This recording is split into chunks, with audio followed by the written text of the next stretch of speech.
I pledge allegiance to the flag of the United States of America and to the republic for which it stands, one nation, under God, indivisible, with liberty and justice for all. Good evening and welcome to the Board of Commissioners meeting for Monday, November 23, 2009. First item on the agenda is the minutes of the public meeting of November 9, 2009. Move they be approved. All those in favor? Aye. Next is a notice of executive meeting. There was an executive meeting held in the Powys Caucus Room on November 23, 2009 to discuss personnel and real estate issues. Next is the oath of office for John Nagel as 5th Ward Commissioner. I'd like to ask Judge Tootin to please come forward and administer the oath.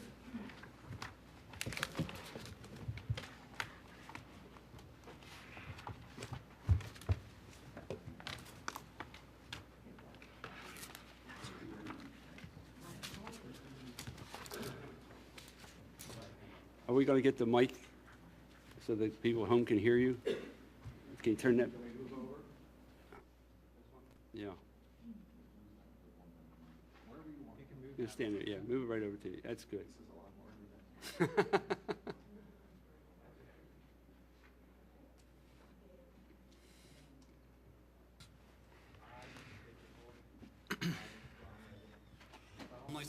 Do solemnly swear that I am a citizen of the United States of America, that I am a citizen of the United States of America, and that I will uphold the Constitution and laws of the United States, and that I will uphold the Constitution and laws of the United States, the Commonwealth of Pennsylvania, the Commonwealth of Pennsylvania, and Radnor Township, and Radnor Township, and that I will faithfully perform to the best of my abilities and that I will faithfully perform to the best of my abilities the duties of a Commissioner of Radnor Township. the duties of a Commissioner of Radnor Township.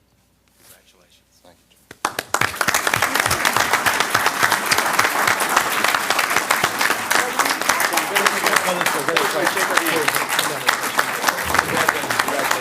Thanks, Judge. Thanks.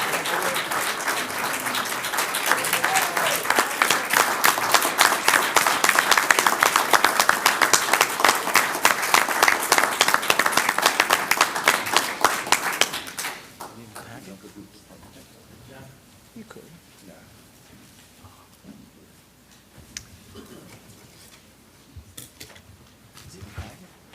Yeah, you have a packet, don't you? Oh, you got one? Okay. Next item on the agenda is the Wayne Business Association update.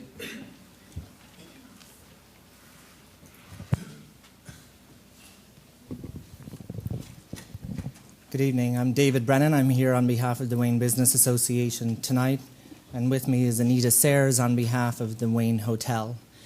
We're here to just advise you that following extremely successful fall festival this year, the Wayne Business Association is looking forward to presenting another wonderful Christmas celebration in downtown Wayne. As the Wayne Business Association has to provide all the funds to produce this event, sponsorships are vital to us.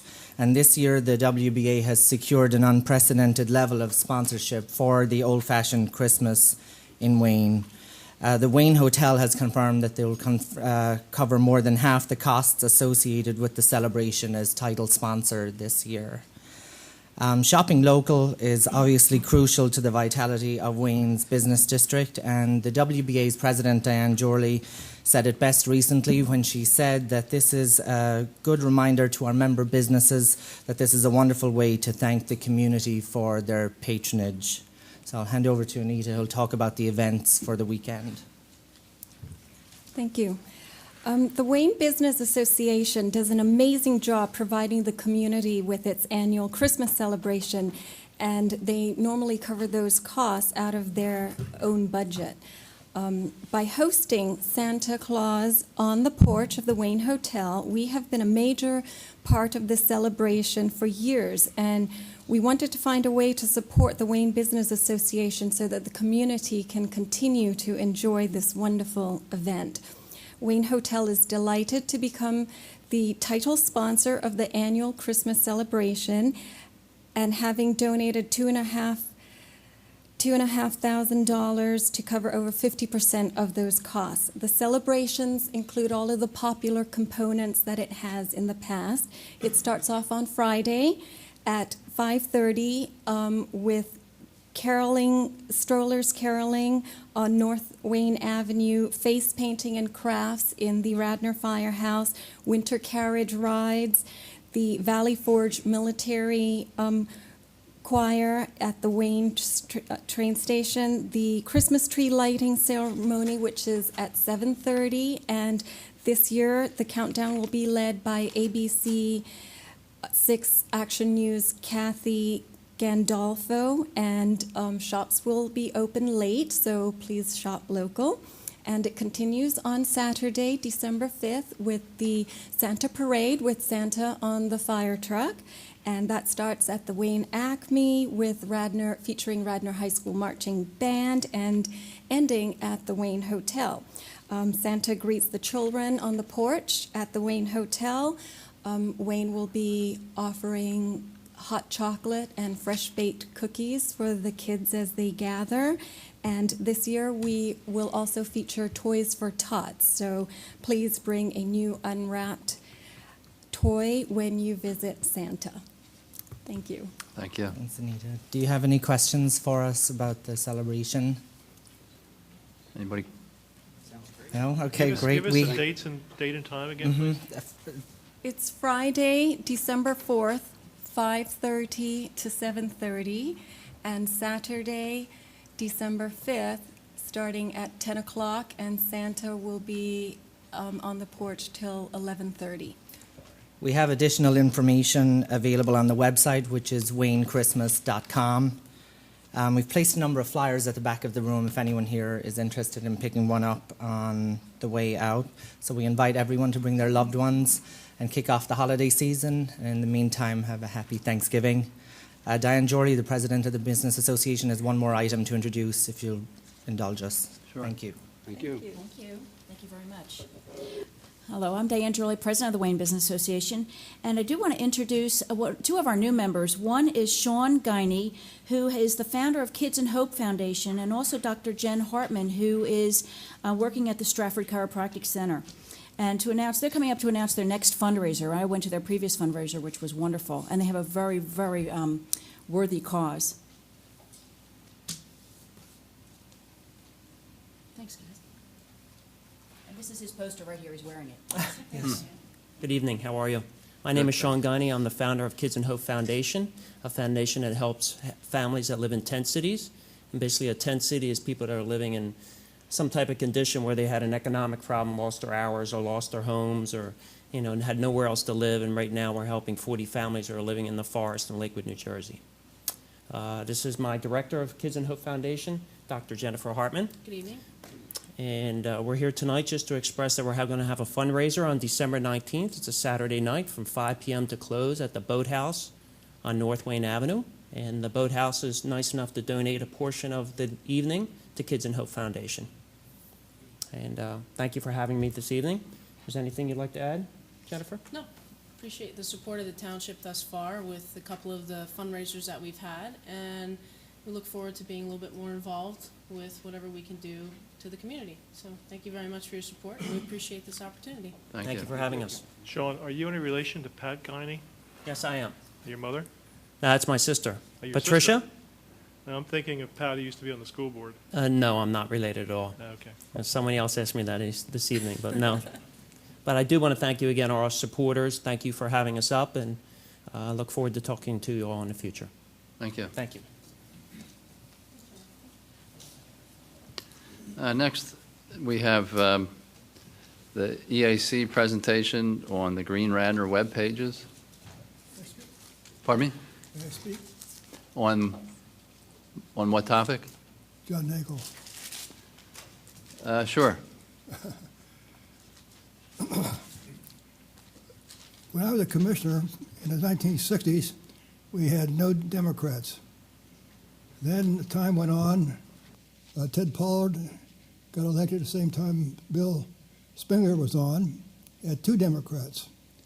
Now we have 3 Democrats. And when Elaine Schaefer takes office on January 1st, we'll have 4 Democrats. These are historical changes in Radnor Township. And I know John so well, have highest regard for him. I think he's a great credit to Radnor Township. And I think he'll make an excellent commissioner. So John, go for it, do your best, and you'll make a great impression here. Good luck. Thank you. Thank you.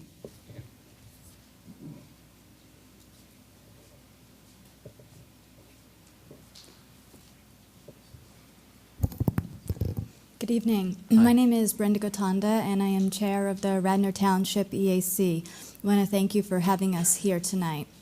The EAC has been very busy this past year working on a variety of projects and programs. The EAC is divided into 3 principal work groups.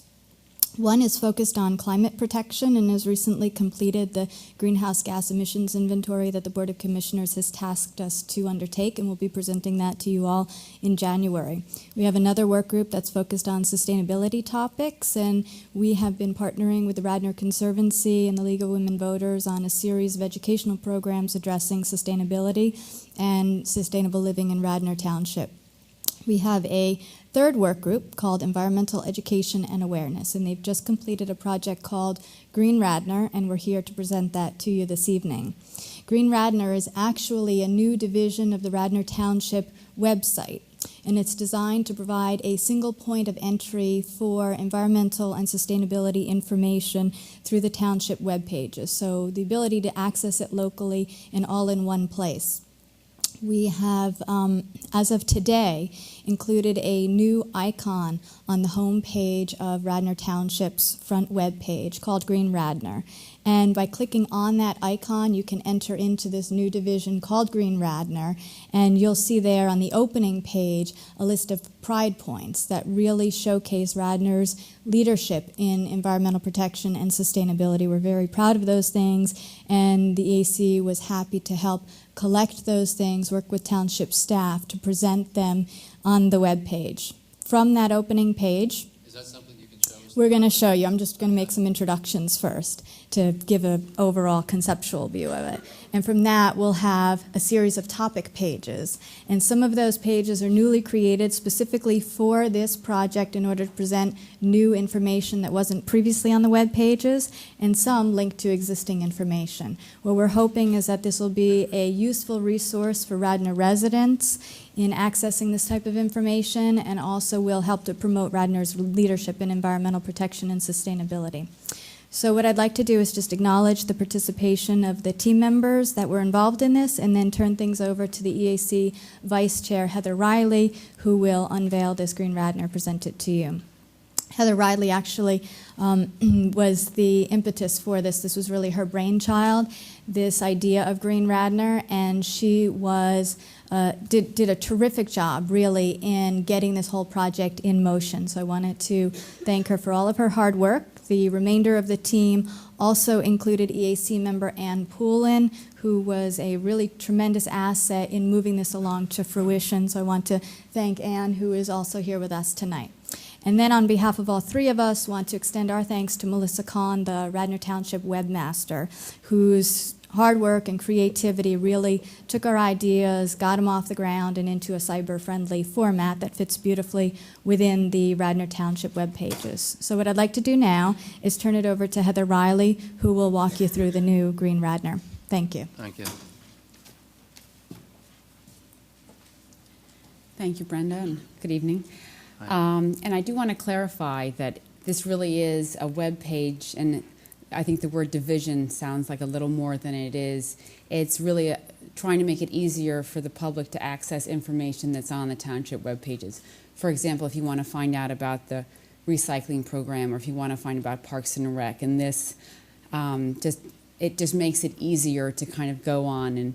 And having worked with the schools on different green committees, you realize there's a lot of repetition, and instead of having everyone kind of produce these things. So this is the home page for radnor.com. And on the left-hand side, there's this green icon that says Green Radnor, and if you click on that, it'll come right up. And on the main page, it starts off with the green pride points. I think that was some of your questions. And there are things about the Radnor purchases 12% of its annual energy from renewable sources. It talks about the municipal building being green. It talks about the elementary and middle schools and how they were designed and built using green technology, have green roofing, geothermal heating, solar energy. It talks about how much we recycle.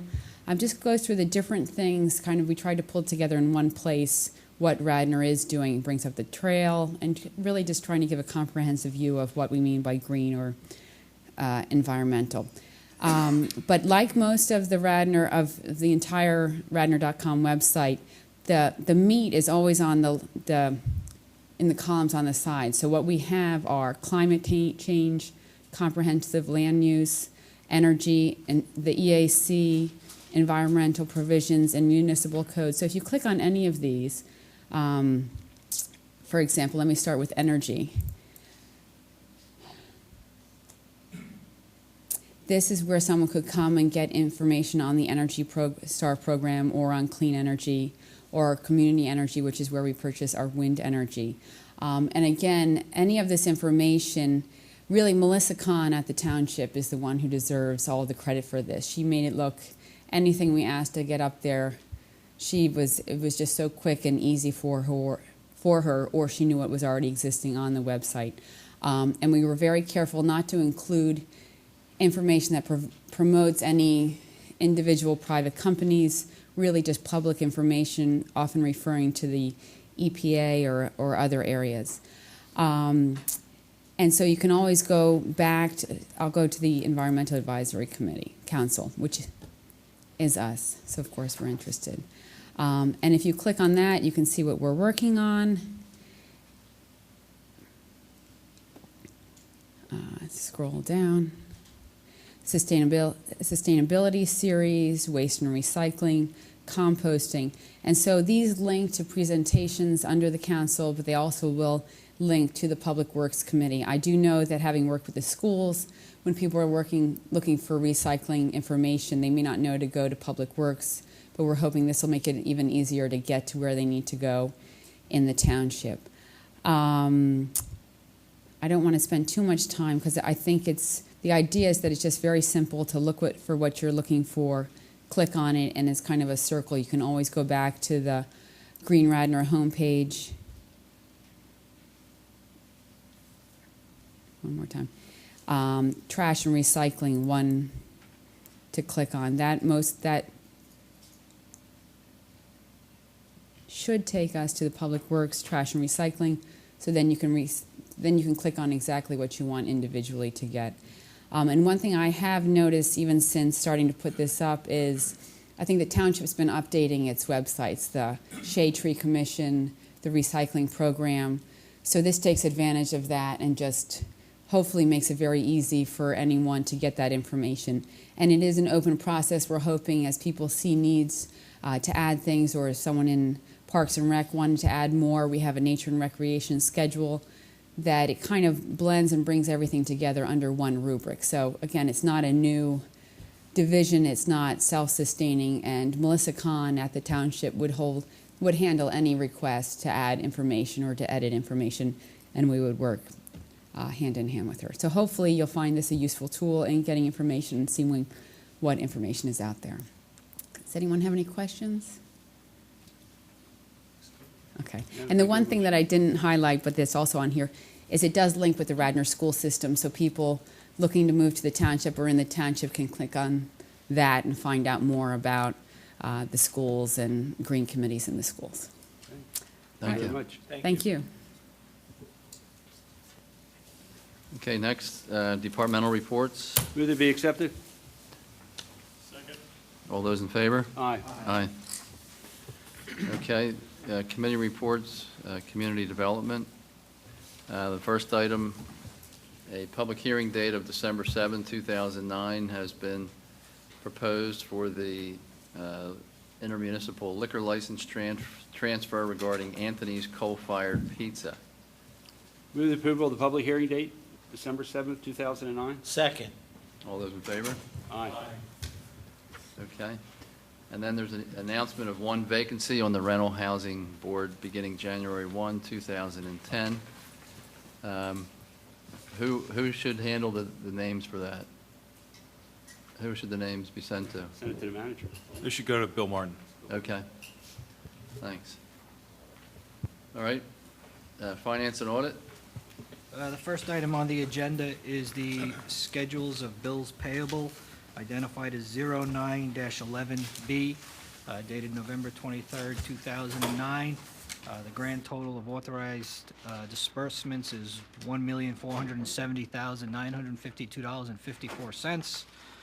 They've been approved by the respective department head, verified and processed by the Finance Department, and are within the 2009 budgetary limits as imposed by the Board of Commissioners. I have one question before I move they be approved. Tom, on page 8, there's something identified as turf equipment and supplies for $1,777.66.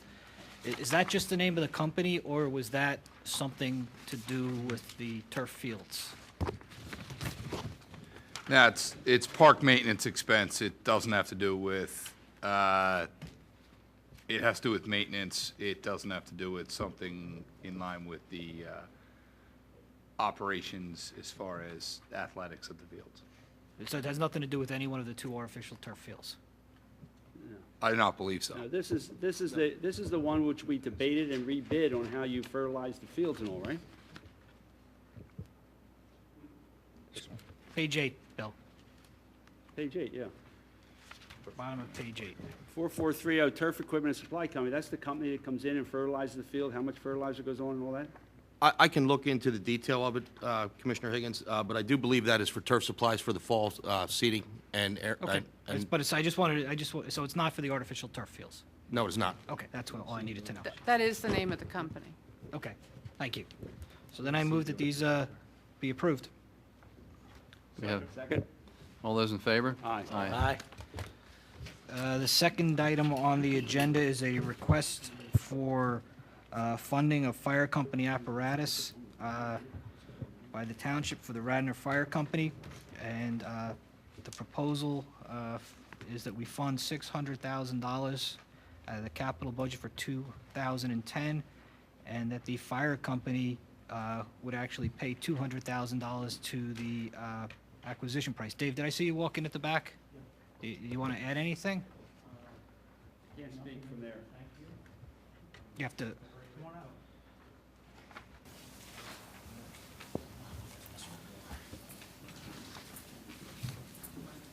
Dave Roderick, Wayne, President of the Radnor Fire Company. I just came to express my gratitude. We are very grateful for this.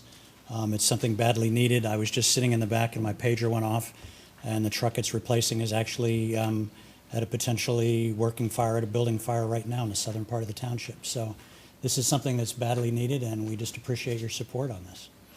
So, unless you have any other questions. I just have a question for John for a procedural question. Do we actually introduce this request for funding and approve it, or does it get introduced as a part of the 2010 budget? It would get introduced as part of the 2010 budget. If you want to do it now, we just put it, it is in the budget. It is in the budget? Yes. Okay, so then I think, I'll move the approval. Second. All those in favor? Aye. Thank you very much. Thank you. guess the next item on the agenda is a discussion of the 2010 through 2012 operating and capital budgets. John Granger, are you going to lead that discussion, or is Karen going to lead that discussion? We made a few changes in our last meeting. I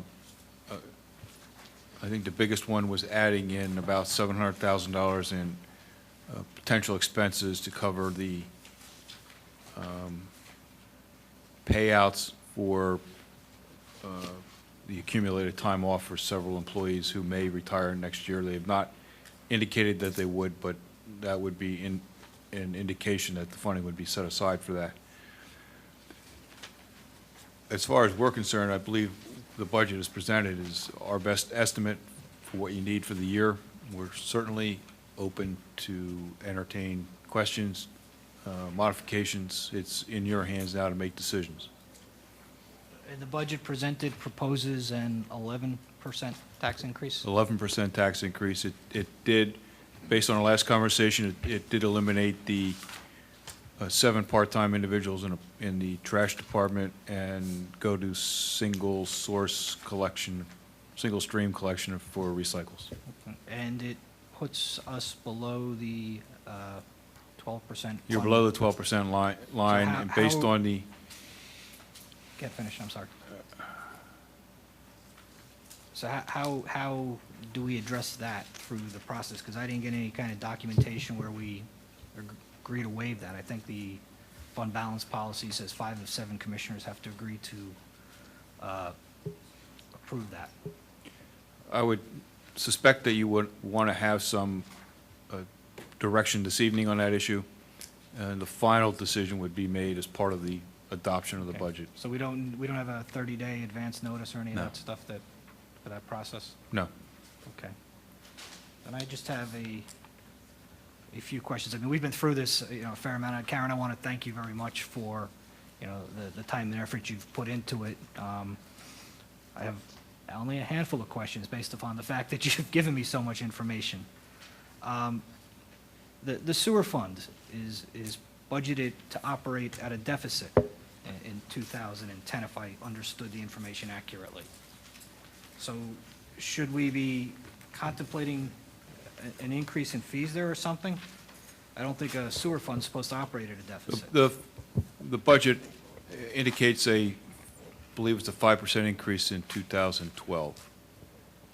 The significant change in the sewer fund budget is an additional $400,000, making a total of $500,000 for I&I inflow and infiltration work in the system, rather than having that money come out of the capital fund.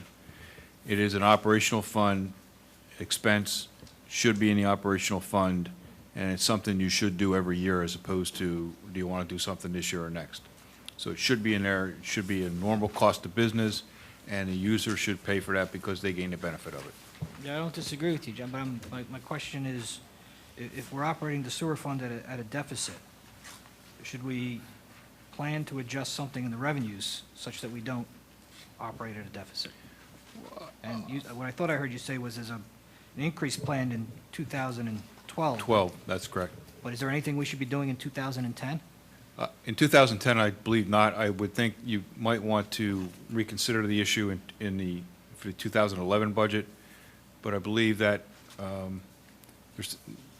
the cash balance was sufficiently high enough this year to use that money to make the investment into the physical plant, and see how that goes. See if you can, in essence, do a $500,000 worth of work in a year. It's a budgeted amount. I don't know if you have the administrative capacity to do that. If you don't, then you don't spend all that money, and it flows down to the fund balance at the end of the year. That'll give you a good idea of what your administrative capacity is going forward. And if you can only do $300,000 a year, then that's what the budget is, and then the money you don't spend rolls into your bottom line. I think you're in a year of transition here. I think you really need to get a real good handle on what your administrative capacity is, especially on that issue. And then once you make those decisions, I think 11 is the year where you say, this is what we can do every year, and we need to adjust our funding stream accordingly. So just to sort of paraphrase what you're suggesting, is we've budgeted at $500,000 for sewers, sanitary sewers and miscellaneous repairs, but we're not sure we have the capacity to implement and That's right. spend all of that. We have sufficient reserves in the fund balance to address the shortfall. Yes. But until we've sort of tested ourselves to see whether or not we can spend at that level, your recommendation is to move forward as is? Yes. Okay. Along those lines, one of the corrections, Karen, that was made was to the Special Assessments Fund to 2010, but we still exit 2009, I think, with a negative fund balance. It's not large, but is that something we should correct? You can't correct it in 2009, I think. Well, there's a transfer of $345,000 to debt service, has that been made? No, but I don't, do you know if it's been? It has not been made. It should be made. These projects and that debt service requirement is specifically tailored to those improvements. I believe these are the ones where you installed sanitary sewer lines. The homeowners are to repay that line. So that transfer has to be paid from the users. Well, if I look out through 2012, we don't ever get to a zero fund balance.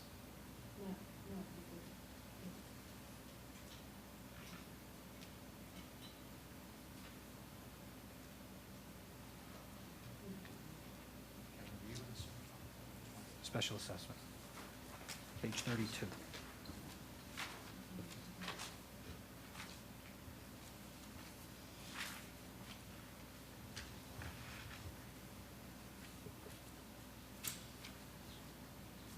Just so everyone knows, the special assessment, the sewer fund, we put in the sewers, and the people have 10 or 15 years, 5, 10, 15 years to pay back that money to us, and each year we compute a 6% interest on the money that we've borrowed to get this, to have this money, and they pay us back each year plus 6% interest.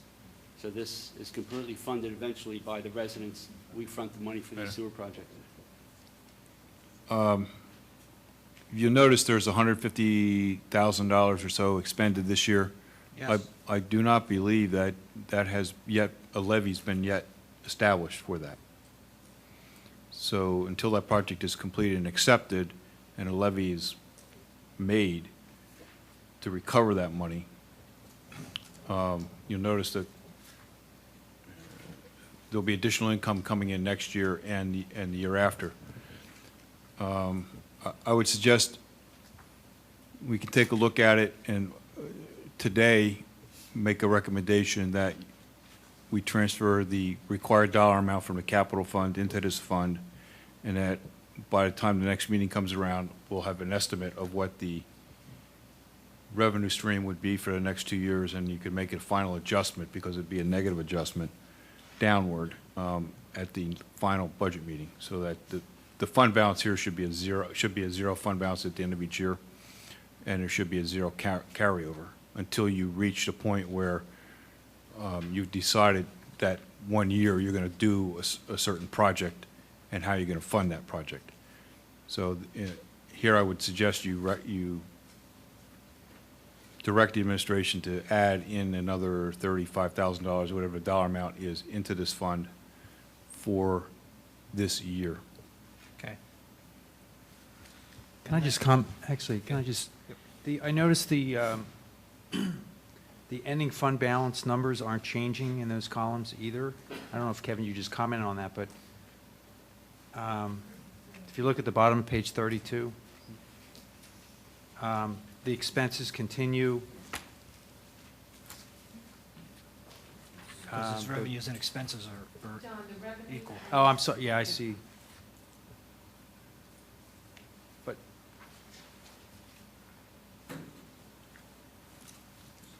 yeah, I think the columns aren't adding up. No, in the out years, our revenues and expenses are equal. The issue is. Oh, I see, right. So So that's that why 32 that's carries. why it Right, keeps going got it. across, but you end this year with a negative number that keeps going out through that time frame. I guess, I know what OPEB stands for, but there was a rather large number in the budget for that. What specifically is that for? Is that to cover folks retiring and the payout to them, or is it something, what are we funding through, in layman's terms? I'm sorry, I missed the first part of that question. There's a large line item, OPEB. Now, I know what OPEB stands Right. for in terms of the abbreviation. Yes. But can you explain in layman's terms, what are we actually funding? That's the anticipated expense that the township would incur as a result of a number of individuals who are eligible to retire next year. The township would have to pay out to meet their liabilities. Okay, that's what I suspected, but I just wanted.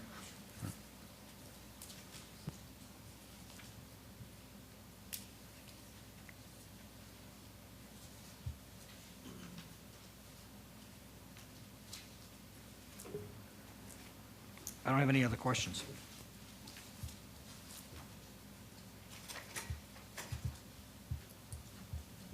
I have a question. I assume there's not been an update to the spreadsheets that we were given. I had raised this question with Karen and John today. According to Resolution 2008-5, which is the fund balance policy, we're required, among other things, to transfer money into the capital improvement fund in the amount of $175,000 for 2009. And I see that's not part of the estimated 2009 actual number. So this is on page 27, and it's fund number 4905005. I'll just talk about this briefly. The purpose of that fund balance policy was to start directing operating revenues towards operating expenses that were up until that point paid for out of bond proceeds. So we had a case where we were paying for motor vehicles that have a short life expectancy, say 5 years, with 30-year bonds.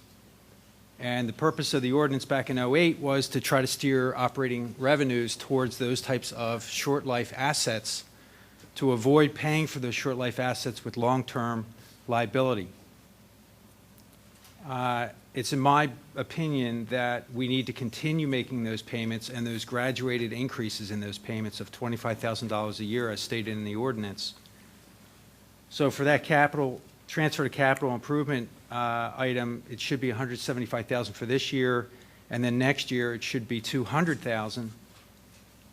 And the point here is that we can't continue to take bond proceeds to pay for vehicles that have short lifespans. It's not fair, it's not right to pay for equipment that has a short life and stick the cost with taxpayers 20 years from today. So I ask that we make sure that we revise this budget in the preliminary stage so that those transfers are in effect made. So again, I'll restate that the $175,000 in the current year should happen before the end of the year, and then for next year's budget, it should be budgeted at $200,000, and then the outlook budget of 2011 should be $225,000, and the outlook budget for 2012 is $250,000 as it is stated. We're looking at almost $1 million of transfers from the general fund, and that's about how much we're spending this year on short life assets. So it's really important that we move towards pay-as-you-go. I want to remind everyone that if for every dollar you borrow in bonds, you pay back $1.40.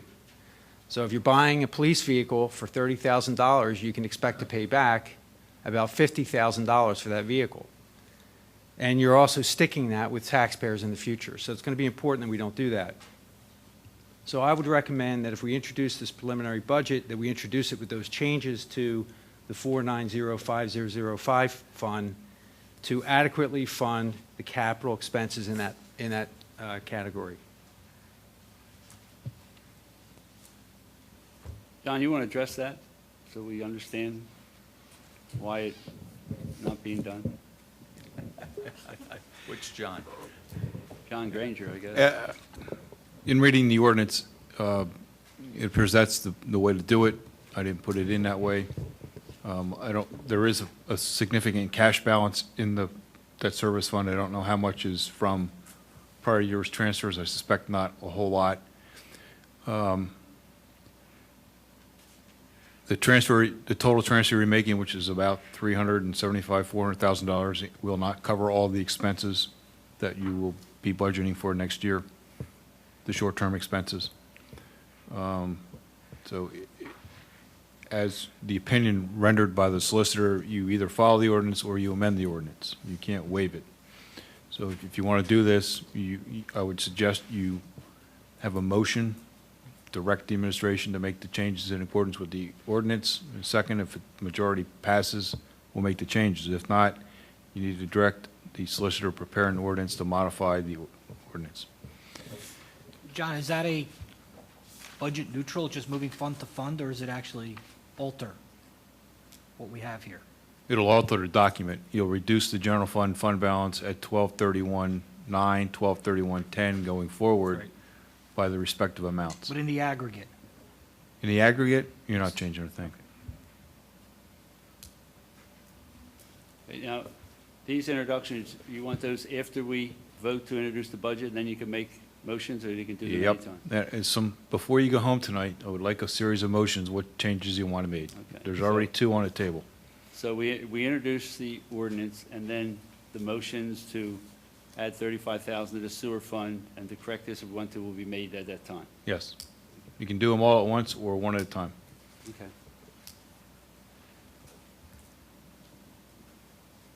I suggest we do one at a time because it may be difficult to remember all the motions by the time we're done this process. So I motion to do No, we're going to do them after we introduce the budget. after we then introduce. we'll do the motions. Okay, that's fine. But once we introduce, I'd like to do one at a time.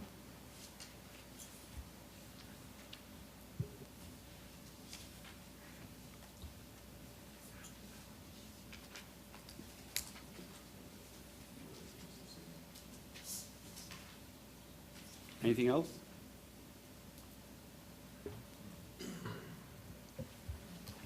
Yeah, well, I'd like to point out that obviously the fund balance policy has a goal of maintaining adequate funding in the general fund so that when we seek bond issues, that we get favorable interest rates.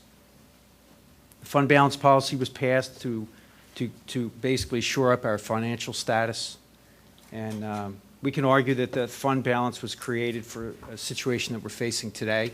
However, if we look at the budget, the outlook budget, with these changes that we're talking about, we're still looking at running out of money in 2011. So we're down to a 1% fund balance in 2011 as it's stated, but with the changes, we're below that 1%. And if you look out to 2012, we're actually in the whole 5%. And I don't think the budget as it's presented, at least at its current condition, will meet the requirements for the fund balance policy. That's pretty clear, which requires a 12% fund balance in terms of revenues. Based on my calculations, and this is without the changes, with the present budget as it's presented, we would need to make up a gap of $2.3 million to get to a 12% fund balance. In order to make up that gap in real estate taxes alone, we would have to raise real estate taxes 25%. That's a fact. There's no arguing this.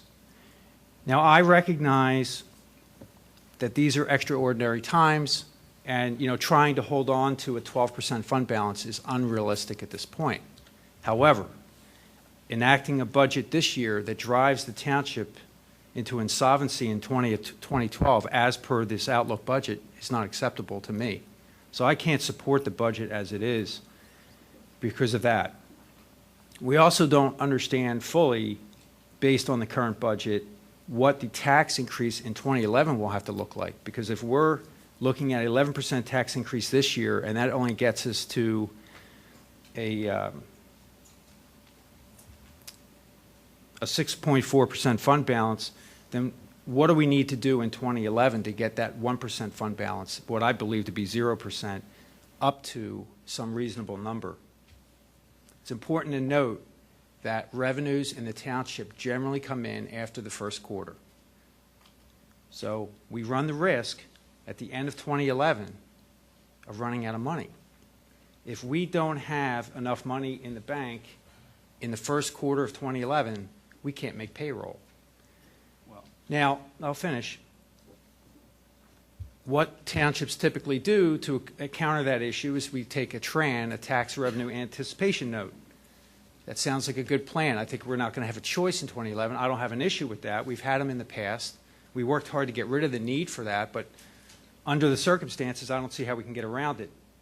However, the Tran interest rate is directly tied to our financial stability. And if we go to market to try to borrow that money with a fund balance heading towards zero, we may have difficulty. So I just want to stress that I think staff, I think everyone has done a good job at working on this. I don't have any magic answers here because we're faced with a situation that we've never been faced with before. But I think this board has to recognize where we're headed so that we can make good decisions today. I support the tax increase not because I want to raise taxes, but because we're headed towards a position that could put us in really bad financial difficulty. I would recommend that if we adopt this budget, we look at steeper cuts. And I would recommend that this board agree to a 1 day per month furlough for next year for every employee of the township. Based on my numbers, if we were to do that, we would save the township $500,000 in the first year. That $500,000 coupled with other cuts could be enough to keep us from going into the red in 2011.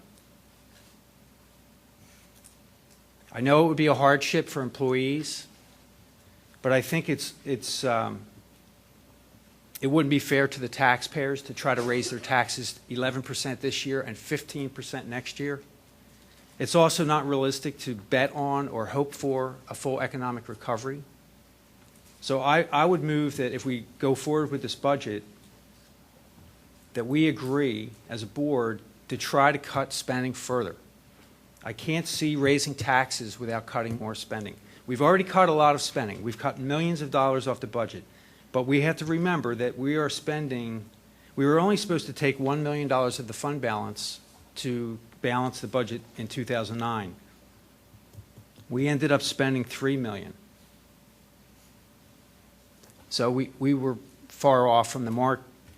And what I'm concerned with is if we have the same degree of error next year, we could be in deep trouble for 2011.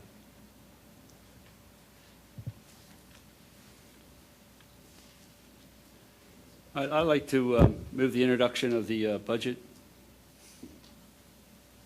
adoption of preliminary budget. Is there a second? Public comment?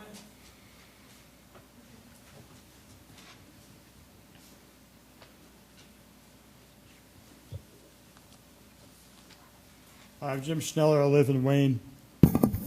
Just a quick question. I understand that the suit by Mr. Bayshore has been settled. I wanted to ask a basic question. Is that what's happened?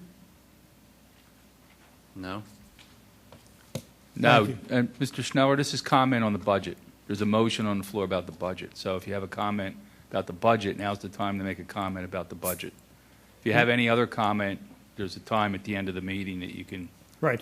Well, my second question is, has there been any decision by insurance companies regarding the circumstances with enormous stipends or severances given to employees? Has insurance paid out anything?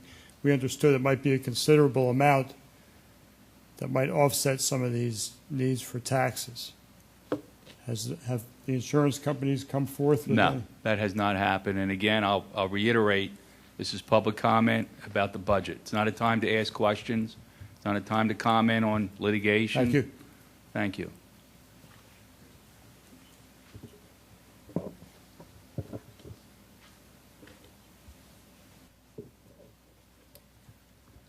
Good evening. My name is Christina Peroni. I have a question about process. I know you moved to introduce the budget. Does that mean once it's introduced as it is, the only way to make changes then is by motion?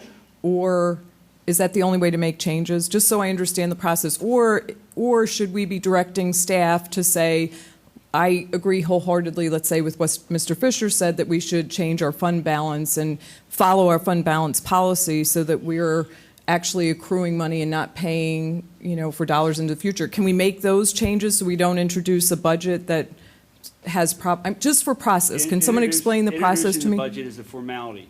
Okay. Once we introduce the budget, we can make all the motions and change all the things we want by a vote of 4 commissioners. Okay. So you're just introducing it so that you can then change it? That's right. That's right. Well, Actually, as part of the introduction, we should motion for the changes to the introduced budget. We don't want to introduce and adopt this preliminary budget, then try to make changes. We have to make those changes. No. Now, as I understood it, that the manager told me, is we introduce the adoption of the preliminary budget, then we make the motions to change it. Then we have a public hearing. We're just adopting a preliminary budget, which isn't cast in stone. We have to do a final budget. And so once we adopt the budget, then we're going to make all the motions for the staff to change, and they'll bring that back when we have our public hearing. John Granger, could you repeat what you said about the process here so we all understand? Just a minute, please.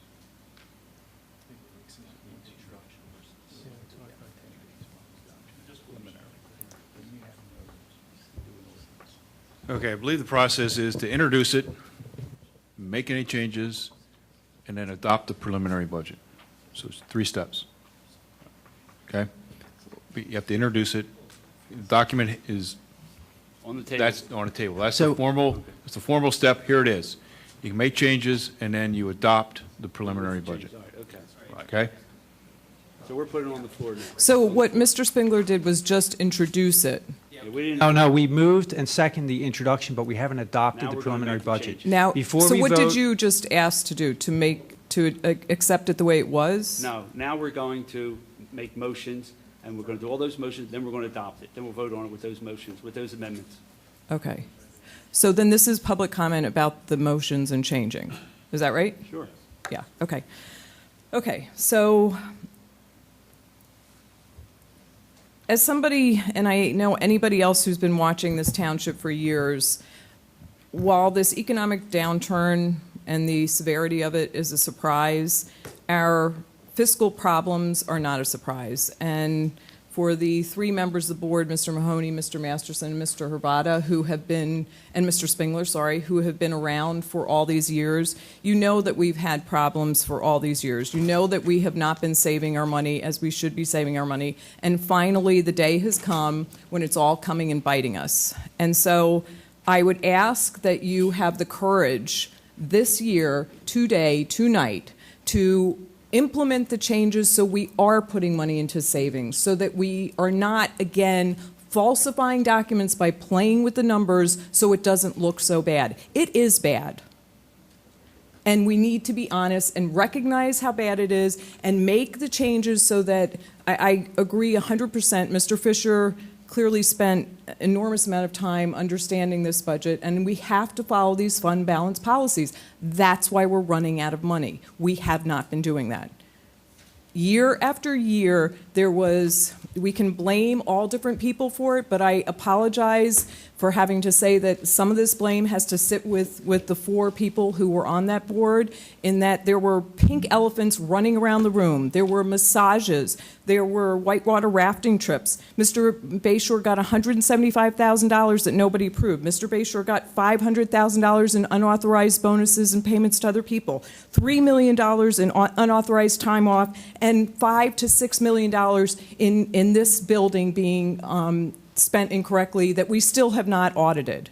So this is not a surprise. That man was let alone, and you folks didn't acknowledge the elephants in the room. It's time to acknowledge them. They are running around. We need to now take care of our grandchildren, children, and us, the taxpayers, and clearly state the honest truth in the budget. And I am quite disappointed that Mr. Granger left, that Mr. Granger did not follow the fund balance policy. I am horrified that wasn't in there to begin with. You would know, those people who were here, there was enormous debate about having that 12%. Why wasn't that followed in the budget? You guys, if you're all busy with your lives, which I understand you're all busy with your lives, might not have caught it.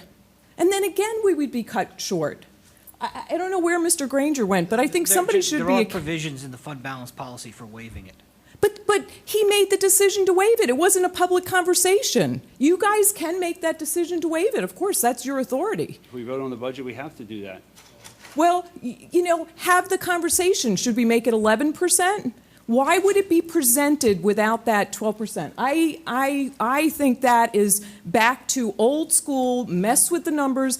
I won't bring up all the horrible things that I badgered you for years about, but we've been playing with the numbers for years. And the fact that that fund balancing wasn't in there, I would ask you to investigate that and ask Mr. Granger, why wasn't that done? Why wasn't it presented saying we Because didn't follow your any policy? Any commissioner at the last few meetings when we've been discussing the budget could have said, I want it in there, and no commissioner said that. Yeah, in defense. But it's a policy, let me isn't just, it? Let me just, in defense of John and staff for that matter, I looked at this budget for the last month and I didn't notice it until just about a day ago, so on Sunday. Okay, but the point is, wasn't it their job to know that that's our policy and therefore it should be reflected in the budget? It's not your job to remember every single policy. I understand that. But it is their job. Well, it's all of our jobs, and I think under the circumstances, look, I'm not happy about that, but we're going to fix that. But most importantly, we're trying to do a lot of work here in a very short period of time. Generally, you have a full-time finance manager, director of finance, a full-time manager, and you have a whole working, cohesive staff. Well, this year, we don't have that. Okay, we have great people here helping us out, and they're doing the best they can under the circumstances, but it's by no substitute of what we had. So if we, next year, we're going to have a full complement of staff. We'll get things, everything will be ironed out over a long period of time. But I think, I've seen this budget evolve over the last month, and it's come a long way. And I'm very pleased with the process that they followed. But I think if I were put in the same place, I would probably have overlooked a few things too. So I think we have to take it easy on blaming, but we should move ahead very constructively here, work together, face the facts that we have, face the reality that we have, and make some really tough decisions. I agree with you. And I would hope that your suggestion of furlough, which we have been talking about for a year, you folks have the courage to do it. We are here because people didn't have the courage to recognize the demise of our financial security. This didn't happen overnight. This is not because of, a quick downturn in the economy. This is a systemic problem of lack of leadership. So I would ask you to please have the leadership, make the tough choices. If furlough is the only way to do it, then that's what we got to do. You can't ask taxpayers to pay 25%. Everyone's going to move out of the township. That's bad for everyone. Let's cut the spending. So, we have no choice. Thank you.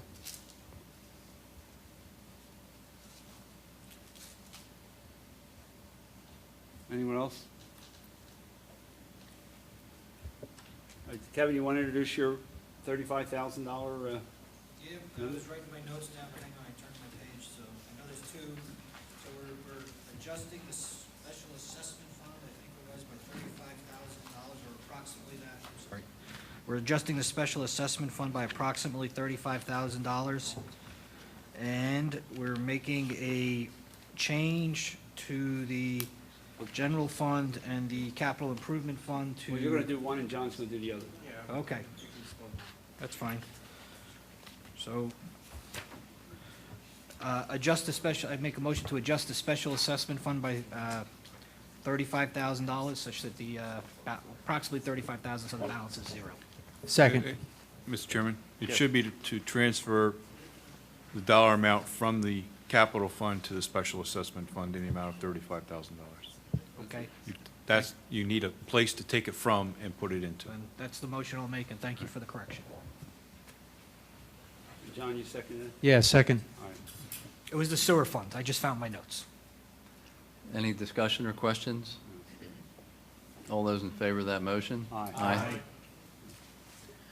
Okay, I'd like to, I motion to effect the transfer from from the general fund to 490,5005, transfer to capital improvement of $200,000 in 2010, and on the outlook budgets, $225 and $250 respectively. I'm sorry, what are you doing for 209? Transferring. No, for 209, are you transferring that also? Well, 209 is already in the budget.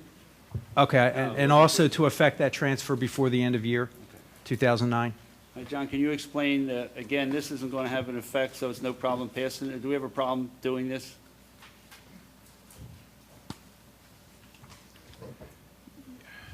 You're not spending any more money. Yeah. What you're doing is reallocating your fund balances across the spectrum. Okay, Okay? all right. That's what it's doing. All right, I'll second the motion. Any discussion? All those in favor? Aye.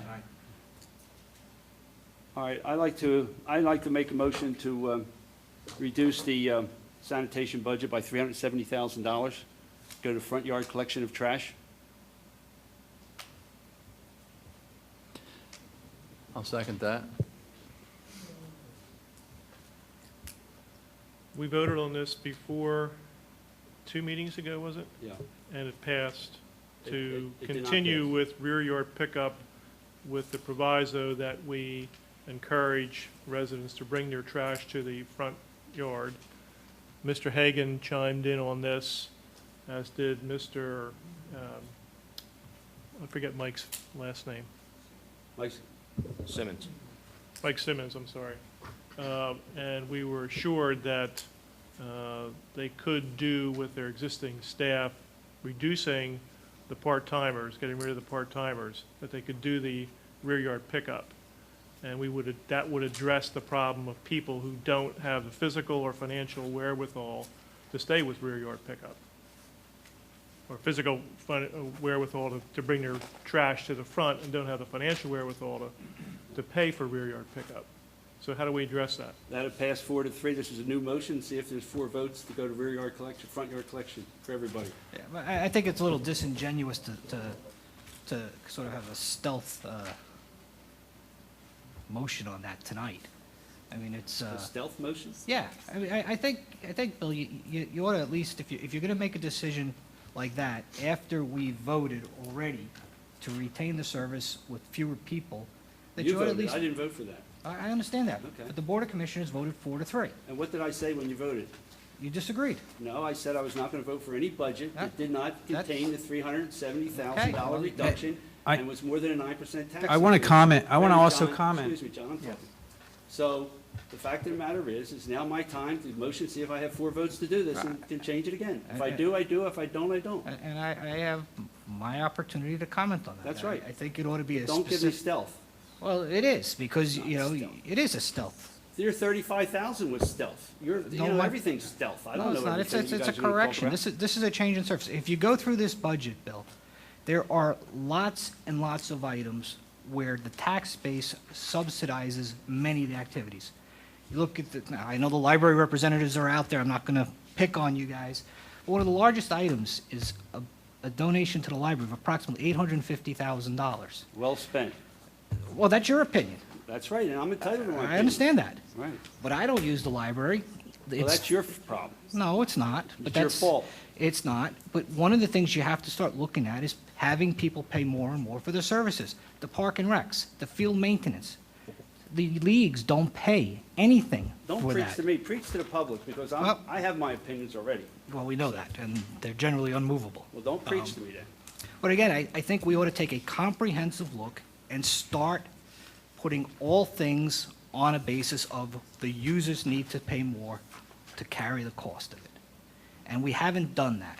So you got, again, I don't mean to pick on you, George, but Studio 21, I don't know what percent of the township contribution it is. You got the park and recs, you got the library, there are the trash pickup, there's lots and lots of things out there. And in my own opinion, if it was up to me, I'd say go out and look at outsourcing it, privatize it, because I think they'll do it more efficiently. This is a half-baked way of addressing it, and somewhere downstream, this board will come to that decision. And I don't think you want to do it halfway. I think you ought to just go out and look at privatizing that whole trash pickup. That's my opinion. Anyway, I want to comment, as of last week, we really didn't have a clear picture of where the budget was. So when I found these issues, I just want to reiterate that we are, I'll give you some numbers. Maybe it'll help us understand. If we didn't do a tax increase this year, we would have for 2010, we'd have a $2.5 million deficit. So the tax increase has to happen, but the tax increase of 11% only gets us about $935,000. Where do we come up with the other $1.6 million. So when I think about this, this is not last-minute strategic, mysterious cuts. We have to make tough decisions. We've deferred these decisions all year. I thought about the rear yard versus curbside trash pickup a lot, and I think we do need to cut that service because we need to cut services. But I actually don't think that's enough. I think that's going to save us, Bill, you quoted, I think it was $378,000. Where's the other $1 million? We still need to make up a lot of money here. So I'll support the cut, the ending of rear yard trash pickup if it saves us money. But I also think we need to talk about, and I will motion for a furlough of 1 day per month for all employees next year. Because we need to make up almost $1 million here to get that. We cannot run out of money. That's not an option. This board, none of us want to think ahead that far, but because we're faced with this elephant here. But if you think about it, we can't run out of money. And once you run out of money, it's too late. There's nothing you can do about it. So when I look at this, I say we need to make up. Again, I'll give you the numbers. We have a $2.5 million deficit without a tax increase. In order to make up that gap, to get to a 12% fund balance, we would have to raise taxes 25% this year. We know we're not going to do that. This board's not willing to do that. I want to comment on the tax rates. The motion's about I know. trash collection. That's Okay, what, try and keep it down. We can have a debate. I'm on all trying to that stuff. justify where this is coming from. I think if things were different, I would want to keep the service. I think it's a great service. But at the end of the day, I'm looking at a pie chart in front of me right here showing me how much money I need to cut from the budget to balance this budget. We're never going to get there if we keep doing it the way we're doing it. So I agree with Bill. I think we need to cut that service, and I'll support that motion. So for senior citizens and disabled people, how you going to address that?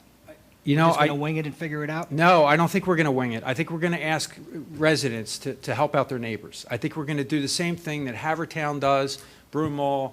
You name the municipality in the area. Most municipalities do not have this service. Do I feel bad? Yeah, I feel bad. But, if someone has a 200-foot driveway, it's hard to argue that there's a hardship. So how do I answer the lady who sent me a letter saying she's 78 years old and has a 200-foot driveway up a hill? Again, Kevin, I feel bad for that person, but I would imagine that person doesn't cut their own lawn, and they probably have a landscaper, and maybe that person needs to hire that landscaper to put their trash out. When we had this discussion several meetings ago, I specifically raised the issue of how we're going to deal with the people who don't have the money, who are on a fixed budget, who we're going to ask to pay some kind of a rear yard fee, or those people who are physically disabled and can't do this. Bill, you specifically said, we're going to deal with it. We haven't dealt with it as yet. We dealt with it when we did the last vote because that handled the problem. Maybe it didn't handle it entirely from a financial standpoint, but you dealt with the human side of this thing, which is how do you help these people who can't physically do it or aren't financially capable of doing it? Now, how are we going to deal with it? And please don't tell me we're going to deal with it. And John, with all due respect, some kind of volunteer conservation corps of some sort to help people out may work for a week or two, but everybody has their own lives. We have to come up with something concrete to deal with those issues, and we haven't. And I think it's improper and irresponsible if we don't do something. I agree wholeheartedly. The issue is that when I thought about this whole thing, that we don't want to have any rear yard collection. We don't want to charge a fee. And there are some people that have a hardship. And in my ward, I will take care of all those people. I've written them letters.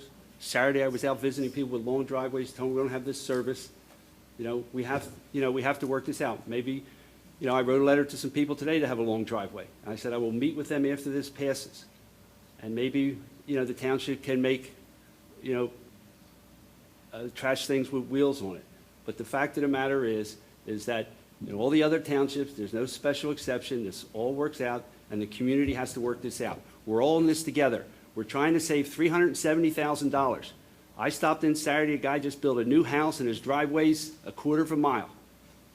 And I looked him right in the eye, and I told him, you're going to have to make arrangements to get your trash down to the road. And, you know, we just got to make those tough decisions. We're all in this boat together, and everybody has to work together.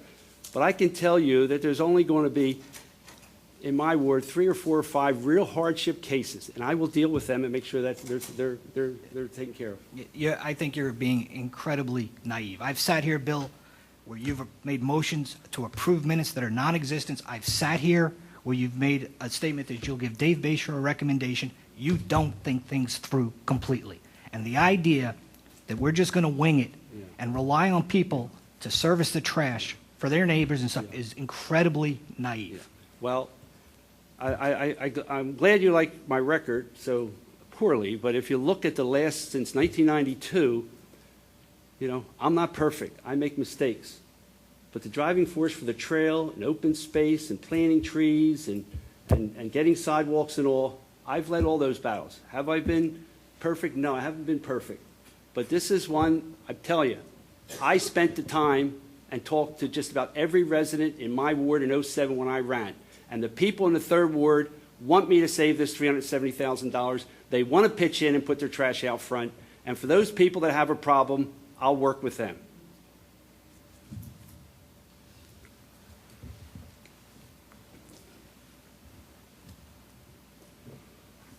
Call the motion. He would like to comment on this, I think.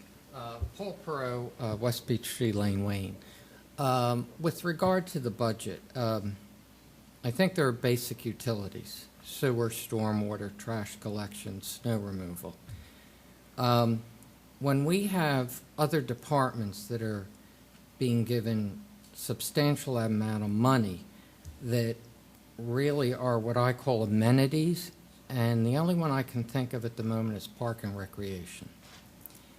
I think we allocate $1.5 million to Park and Recreation. Am I correct in that assumption? Can we take some of that money that might be allocated to Park and Recreation and put it to the basic services that, such as snow removal and things like that?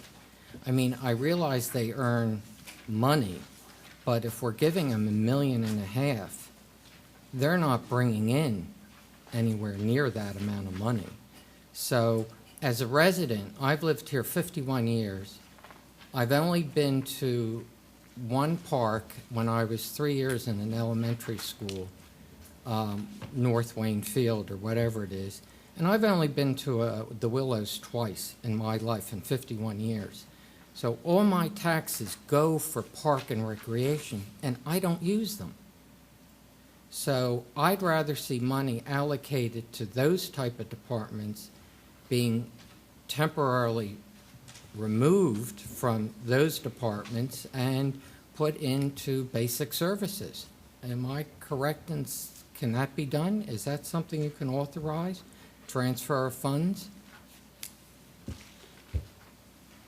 It doesn't Well, have, in it's just defense a of Park reduction and in the budget. Recreation, what's the number one thing that the people in this country need to do?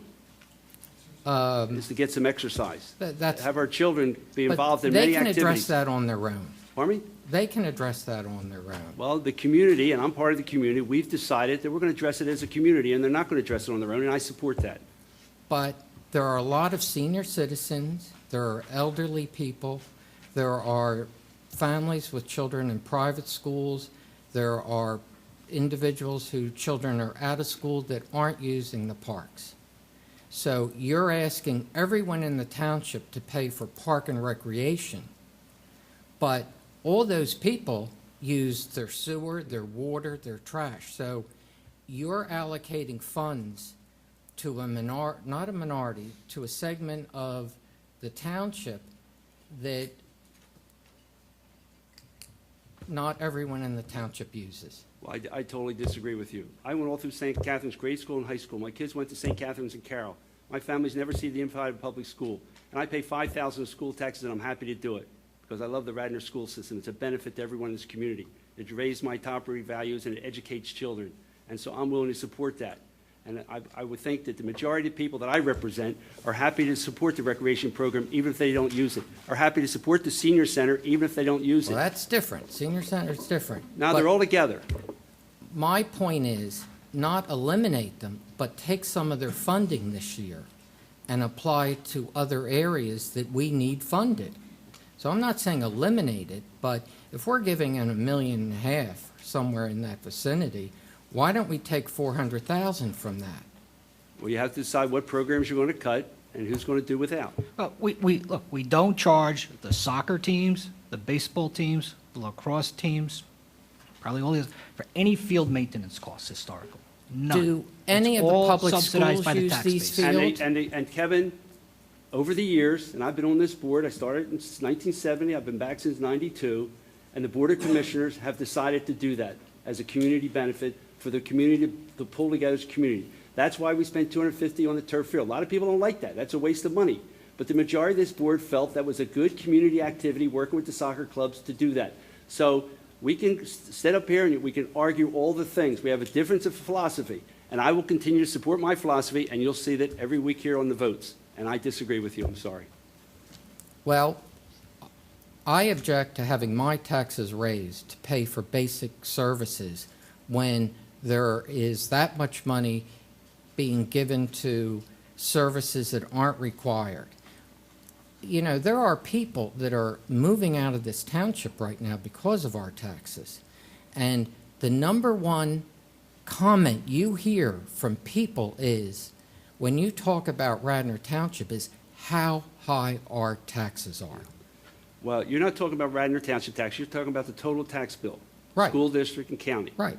If you look at the last 9 years, the first year 9 years ago, we didn't raise taxes. We lowered it 7%.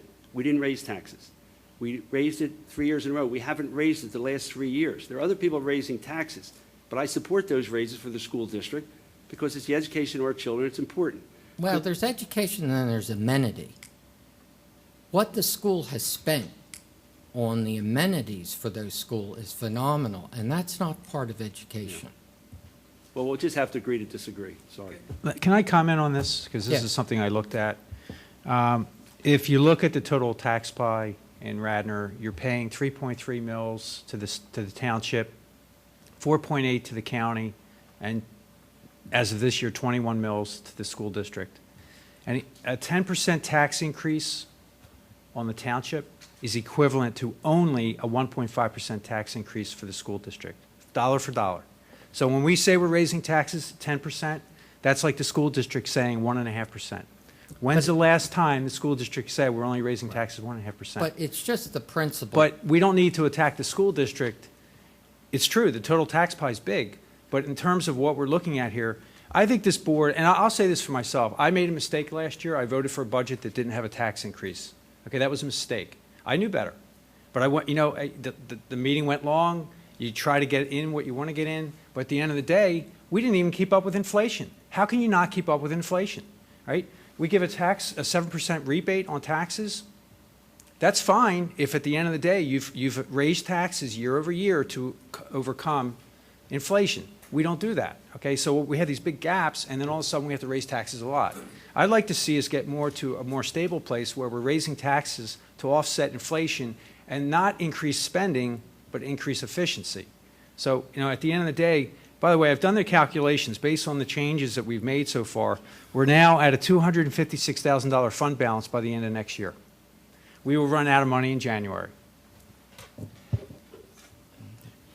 Of 2011. 2011. Yeah, all right. We're out of money January 2011. I realize the tax increase isn't that great, but considering what has happened in this township with this building and the mismanagement of funds, that's what I object to. So considering what this building cost, if it had been properly supervised, we'd have an excess amount of money in our fund balance. So my objection is to the way the boards have spent past money or lack of supervision for that. So it's not that I object to a few $100s, it's just the principle of it. And I don't understand why, if basic services can't be covered, we're allocating $1.5 million to park recreation, and I don't know what other departments, but the point is, why don't we withdraw some of those funds, not eliminate them, but cut them back, and maybe that pays for the senior citizens who cannot go to their street with trash. On my neighborhood, I have at least 3 people who are senior citizens. There's one lady that I have yet, in 51 years, I have only seen her out of the house twice. She has aides there 24 hours a day.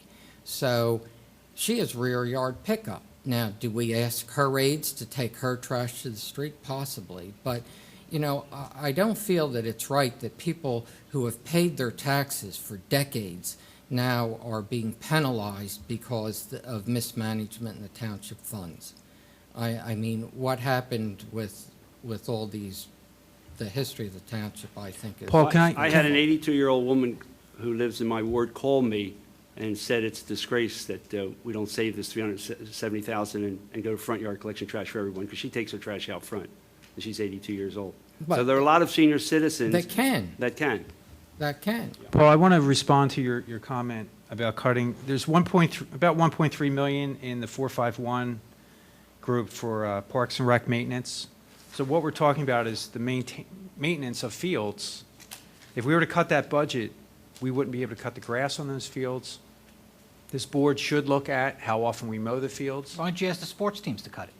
Well, we might, yeah. So these are ideas. We have to explore You're this. sticking the senior I mean, citizens one way to and get that people to who don't happen want is this to cut backyard the... trash. Ask the other guys to Yeah. cut the fields. Well, I have government. Let everybody do everything, Well, Kevin. I mean, We if don't you need want a to, government. You know, let if everybody you want to do drive that everything. efficiency, you know, if we want to look at how often we cut the grass, one way to do that is by cutting the budget in that group. Because we just Okay. say, you know what, we can't afford to cut the grass every 5 days. John, you know we're going to do a study of that. You know we're going to look at that. You know, we've discussed Okay, it. but Bill, we run out. That's so hypocritical. You're unwilling to do a study to figure out how you're going to implement the plan that you've proposed for front yard pickup to deal with people who can't handle it. But you're willing to do a study on the fields on how to cut them. That's because in '07, I talked to just about everyone in my ward. I know, and I'm sure it's a good cross sample. This third ward is probably a good statistical average for the whole ward. And it's not that big a problem, Kevin. It's not that big a problem. Well, I think Bill Hagan told us that 2/3 of the people use the backyard pickup. I know, but of those 2/3, there's a very, very small minority of people that cannot put it out front. I have one more question. Do the I think- public schools use can I just these add, fields? I think something like 12 or 15% of the residents in this township are over 65, and our data gets skewed by the universities, because if you look at the demographics, there's this big bulge in the 18 to 25-year-old group. And I don't believe all those people live in Radnor Township on a permanent basis. So you got to figure something like 15 to 20% at least of the people here are senior citizens. Well, most of them, like me, don't consider ourselves senior citizens. We're able-bodied residents of Radnor. We can do it, Kevin. Okay, my question, do the public schools use the township fields? Yes. Do they pay for that? Yes. Thank you. They haven't yet, correct, this year? Don't start. Okay, how much have they paid this year? Excuse me? How much? How much did they pay so far this year? How much of what they're supposed to pay did Working on the they? mic, hold on. $60,000. They paid most of it now. No, it's more than 60. It's also half of that tax. What's half of that tax worth that they're entitled to that they waive? Yeah, part of the maintenance agreement is $5 of the $52. And how much was that in the budget? About 100, little 100, over 100,000. So they paid 75 right there, and 60, and how much do they still owe us? That's a question. But they've paid every year. There's no arrears from past years for field maintenance. No. That's hard to say. Oh, okay. But we have a contract that they've agreed to, and how much they're going to pay. They are not paying according to the contract. Okay. Thank you. Well, But we're also, Good question. we're also negotiating that. Yes. Okay. Ken Taylor from Wayne, speak to the motion that's on the floor. I think Mr. Hagan indicated, and somebody just said 2/3, that he thought that at least 60% of the residents, without regard to the length of their driveways or their disabilities, are availing themselves of the side yard pickup. He also indicated that if the board did not do anything about terminating your full-time employees, but rather let the part-timers go, that they could handle front yard, side yard, callbacks, what have you. it would seem to me that there has to be a happy medium between Mr. Spengler's position and the concerns that Commissioners Mahoney and Higgins have.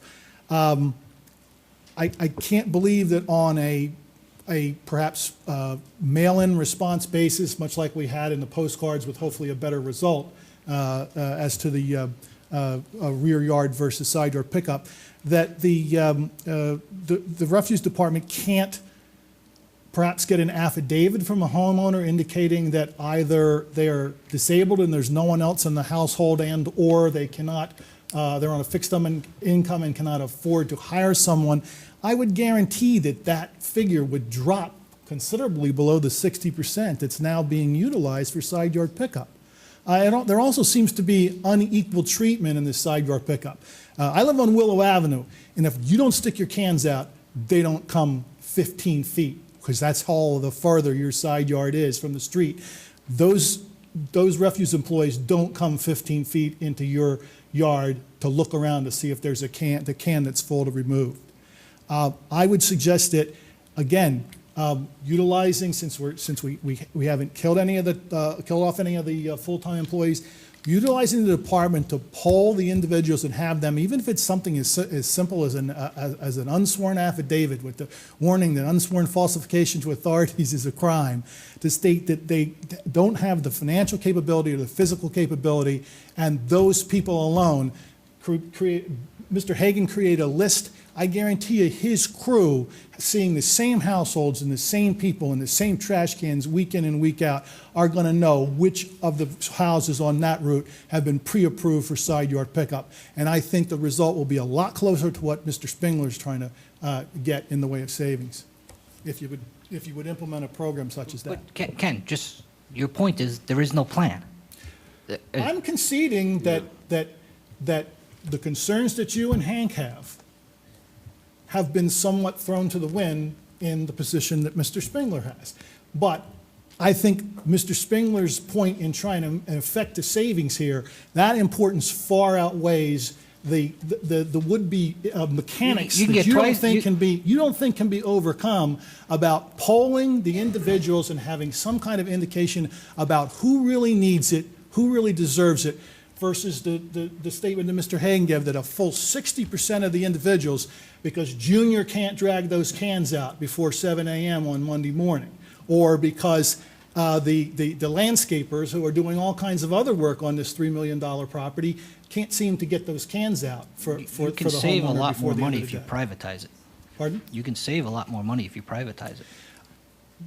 That is a discussion for another day, and you very well could be correct.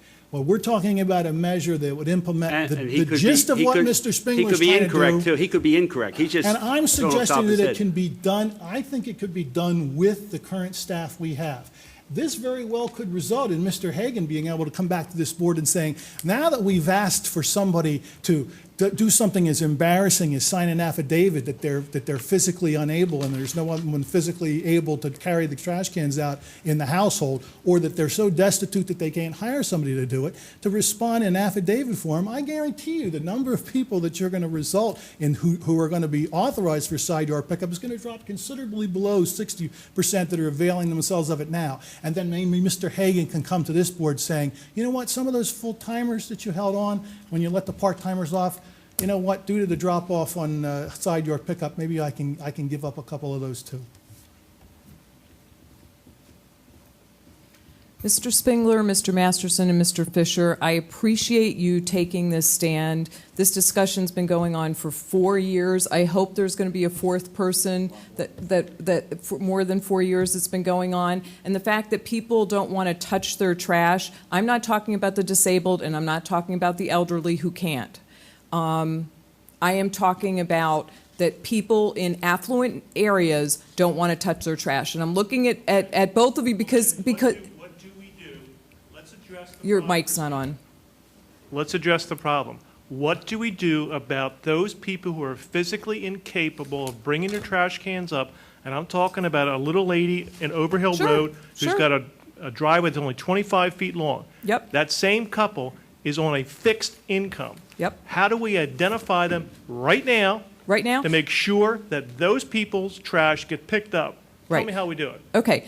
I would say there are two things that we need to do. One, we obviously have to notify people of this situation. We obviously are going to notify people that we're making this change. And then we do something that's not really that big, thinking outside the box. We go to our high school where we've got a lot of wonderful, energetic kids who all have to do public service. And we marry a public service kid to a disabled person. I know my kids will volunteer because they're going to really want to volunteer. So just let me ask you, when you go on vacation, are they going to arrange a backup? Oh, give me a break. Come on. Like, I can't work that out with a neighbor and say somebody else. I mean, if this is the biggest problem, that when my kids go on vacation, they can't help the elderly, I know, but we're going to work it very out. easy to just pull this all together. There are literally, I disagree wholeheartedly with Bill. I think there's a lot of people, and I know there are in my ward, that this is going to be an issue. They may be willing to pay, they may be willing to get someone to help them, but to just say we're going to eliminate it today, I think it's a mistake. And that's basically what Bill's asking us to do,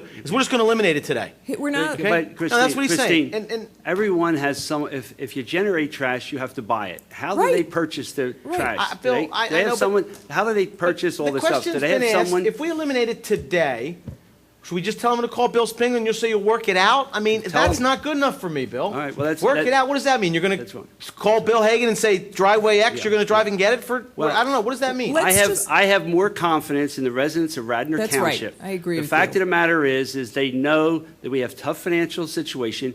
Everybody wants to pitch in. We're going to pitch in. Everybody has to bring their trash out front. We just bite the bullet and do That's it right. like Haverford and Marple, and no special exceptions, no going and do these 10 or that 10. No, the trash department picks all the trash out front, and we save That's the it. maximum dollars. That's right. And then we'll deal with that problem. If it becomes a major problem. Again, there's no, you don't have any solution to the problem that the three of us keep bringing up. But that being said, Well, I neither also do you thought- guys have a solution to the problem. Correct. Well, it's been 5 years. Actually, we do, because Mr. Hagan and Mr. Simmons and this board agreed on a plan 2 meetings ago, and Bill is now trying to turn it around and flip it the other way. We had a plan in place. Yeah, but you had a plan where you were spending $400,000 of extra money, and we are out of money.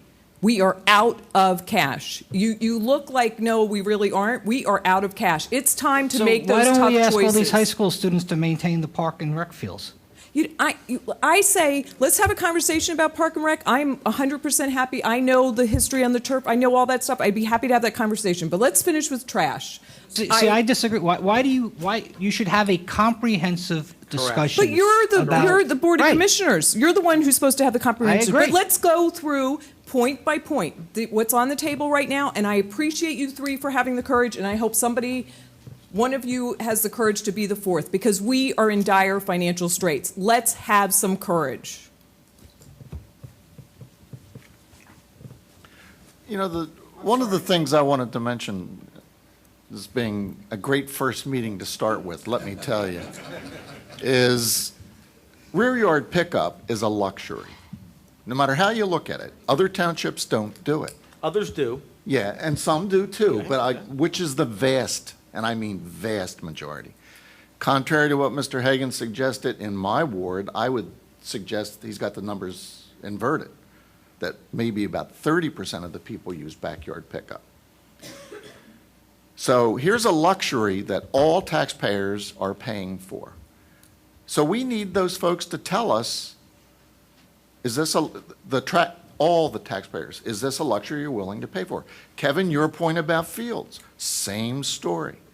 I mean, personally, I think fields and that kind of stuff are a quality of life issue, and there are reasons people come to Radnor.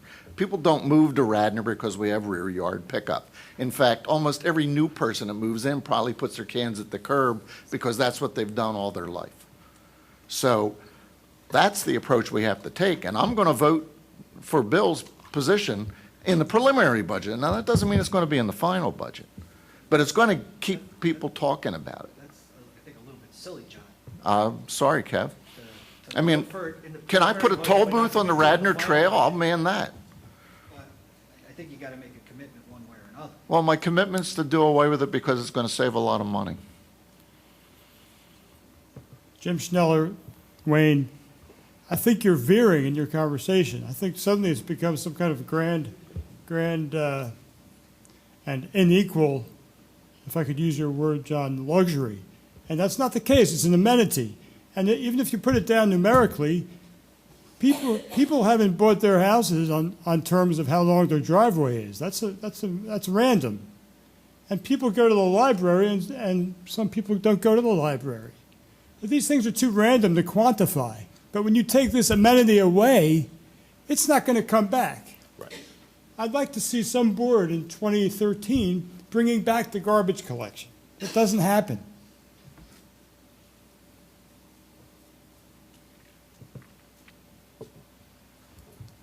I think we have our positions well known. Let's vote.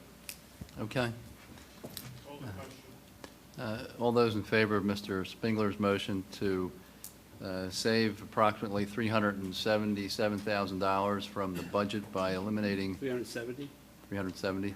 Okay. And how exactly we fire 4 people? Is that how we do it?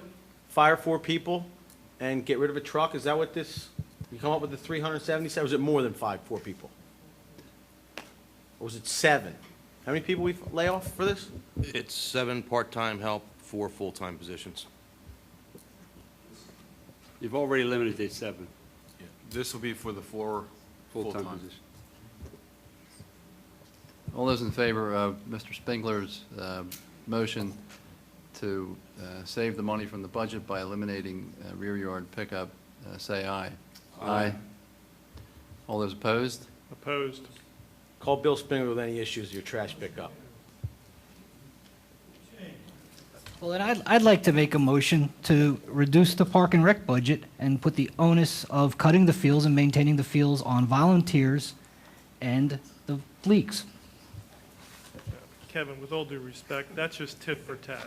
Come on, I mean, let's be Well, realistic here. Actually, instead of that I motion, think if you're going to do something like that, you have got to study all the dollars that are in the park and rec program. And simply to say, I want to cut it by X number of dollars, really isn't addressing. I may need some direction from Karen on this. Motion on the floor. Oh, I'm sorry. No, there's no second. Motion fails for lack of a second, Kevin. How's that?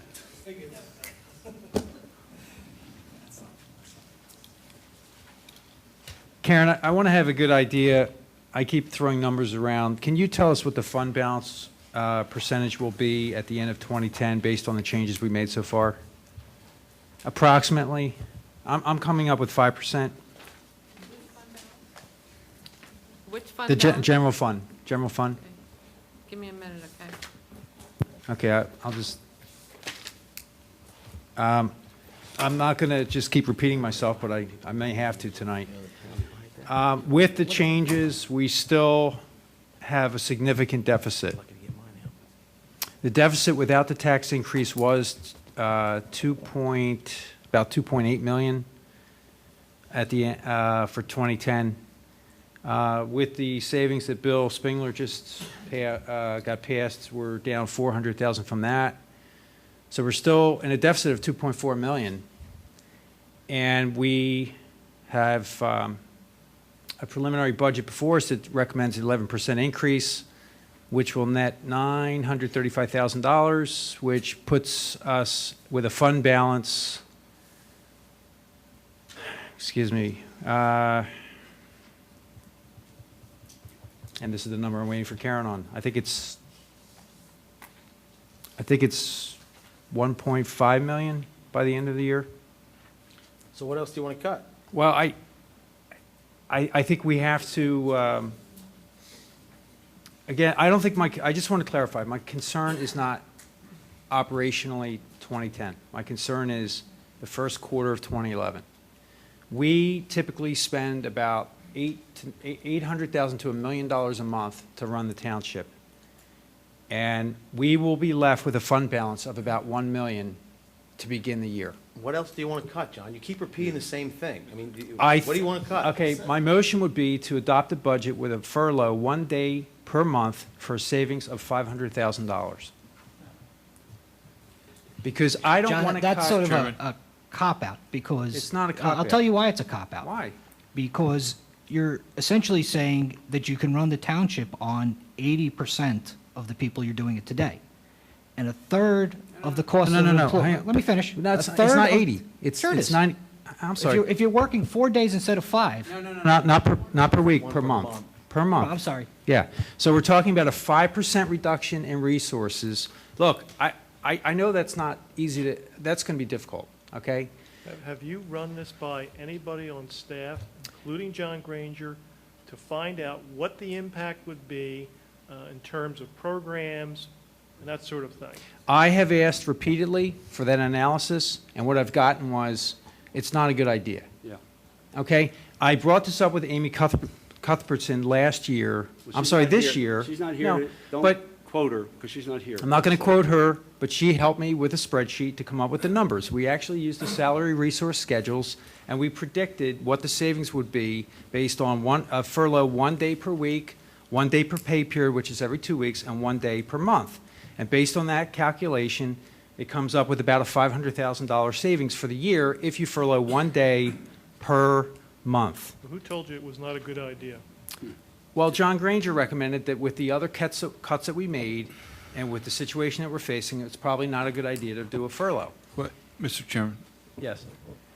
the furlough would require both of the unions who represent all but about 30 employees in the township to agree to it. I assume by a furlough you mean people working and not getting paid, or not working at all and not getting paid. That's an issue. It's an issue, and it's something we need to put on the table. And I and have we need to hear talked, from the unions. I talked to the rate union earlier in the year about it, and they were not interested in participating in that program. And I don't believe I have to go to the police department to know what their position is going to be. The unions are not going to agree to that. Okay, that's a good point. And so what's the alternative? They all get, 20% of the staff get laid off in 2011 because we're out of money? I mean, come on now. I tell you the history all the time. I worked in a union shop, and when I was presented with the choice of a furlough of, say, 3 days in a month versus losing my job, you know what I chose? Keeping my job. Okay, it was a tough decision. I had to pay my bills. That was an auto company, right? That was Ford Motor Company. Okay. I just wanted to make sure that we were using the stellar business model. Thanks, Kevin. Of the big three, they're the only one that will probably survive. So, the idea of the But furlough. John, the point is, you can't do that now until you talk to the unions and see No. what they say. This board can vote on a budget that has it in it, and we have until the adoption of the budget to take it back out if the unions can't come to the table. Well, John, I'm thick-headed on a lot of things, and I'm not voting for furlough in any condition. Oh. John? I'm sorry, John. You want to address this? Unless I'm half asleep here, I believe you have not changed the fund balance at all. You've taken out $375,000. Is that correct? Yes. In expenses, and you've put back in $375,000 in revenue, which is the trash thing. So they sort of balance each other out. Right, which should leave us with about $256,000 at the end of 2011. It's the same dollar amount you had. I understand. Same dollar amount. Okay. It's not. But can we make, actually, this will be a good question, with $256,000 in the bank, in the general fund at the end of 2011, can we make payroll for the first month? No, we do a tax anticipation note. That we John, I don't know where you're getting $256,000 from. It's $1.5 million. The ending, this is on page 27? Page 13. Yeah, your page 13. I'm sorry, page 27, right. 12. The ending fund You're balance? looking at the 10. number at the end. It says ending, John. Yeah. 2011, I understand. ending. I understand that, but So that. you're but- talking 2012. That's the number that's there December 31st. not I January understand that, but we have to recognize that we're entering into that year with only $1.5 million. And we spend about $1 million a month. So Mr. Chairman, how do we make it through the second month? if I may, Yes. the other half of the argument that hasn't been discussed publicly regarding the $700,000 in payouts is, are you going to replace those people? They're funded in the budget at a very high number. My recommendation to you was not to replace them, but they're shown in the budget as being replaced. Now, if you want to add $700,000 back into your budget in 2011, I'll take them out of the budget. Well, let me Let me just say what my philosophy is. I mean, John has a lot of this doom and gloom, and we have a very well-run township. We've been cutting expenses over the last 10 years. We did a early retirement where we eliminated a number of employees, 20-some, and most of them were not replaced. We've laid off people. I didn't vote for a tax increase. I'm 28 years elected official, and I didn't vote for a tax increase last year because I don't give government money that I don't think they need. I think tax increases should be special when we need the money. I'm going to vote for a tax increase this year. I want to vote for a 9% tax increase. I think that we take the trash collection away. I think we reduced for the residents, we reduced from 11% to 9%. We didn't raise taxes the last 3 years. If our revenues don't increase and all the doom and gloom and everything comes down, maybe we'll have to have another tax increase next year. Maybe we'll have to have one in 20 and 12, but we don't have to do it all now. We're getting a new township manager. We have a lot of things we have to look at. We did a lot this year to reduce expenditures and try and create more revenues. We've done that. We're going to continue to do that. It's a working, breathing document. It's not set in stone. This is our guide. And the fact of the matter is we're not going broke in 2010. We're not going broke in 2011. In 2012, if nothing turns around, if nobody buys houses in Radnor, it doesn't turn around and businesses don't pick up, yeah, then we have to continue to raise taxes every year, which we haven't done in Radnor in the last 20 years. We'll probably in 20 years, we only raised taxes maybe 8 times in the 20 years. Okay, we had some problems this year. We had some things that we didn't know were happening that happened. And that certainly cost us some funding. But the fact of the matter is there have been millions and millions and millions of dollars in cuts and millions of dollars in new revenue over the last 10 years that we've been working on. And this is a good, solid budget. It's not perfect. Yeah, we can look at all the problems, and we're going to have to continue to look at those. But I'd like to make a motion that we reduce the tax increase to 9%.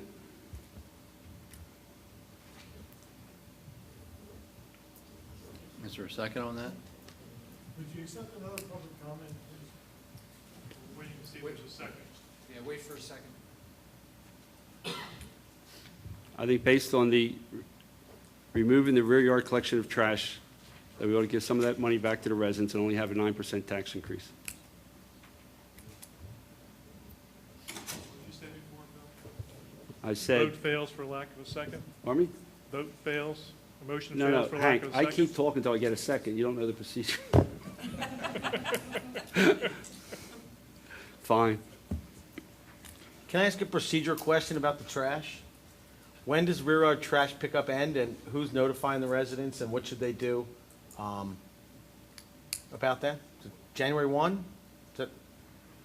And how are we going to notify them? And I'm not asking Bill Hagan because I'm not sure he has any idea. I'm actually asking the board here when it ends and what you guys plan to do as far as the 4 gentlemen who made this decision. Well, Because he didn't. I'd like to implement it January 1st, and I'll turn to John Granger. And what's the prognosis of doing that?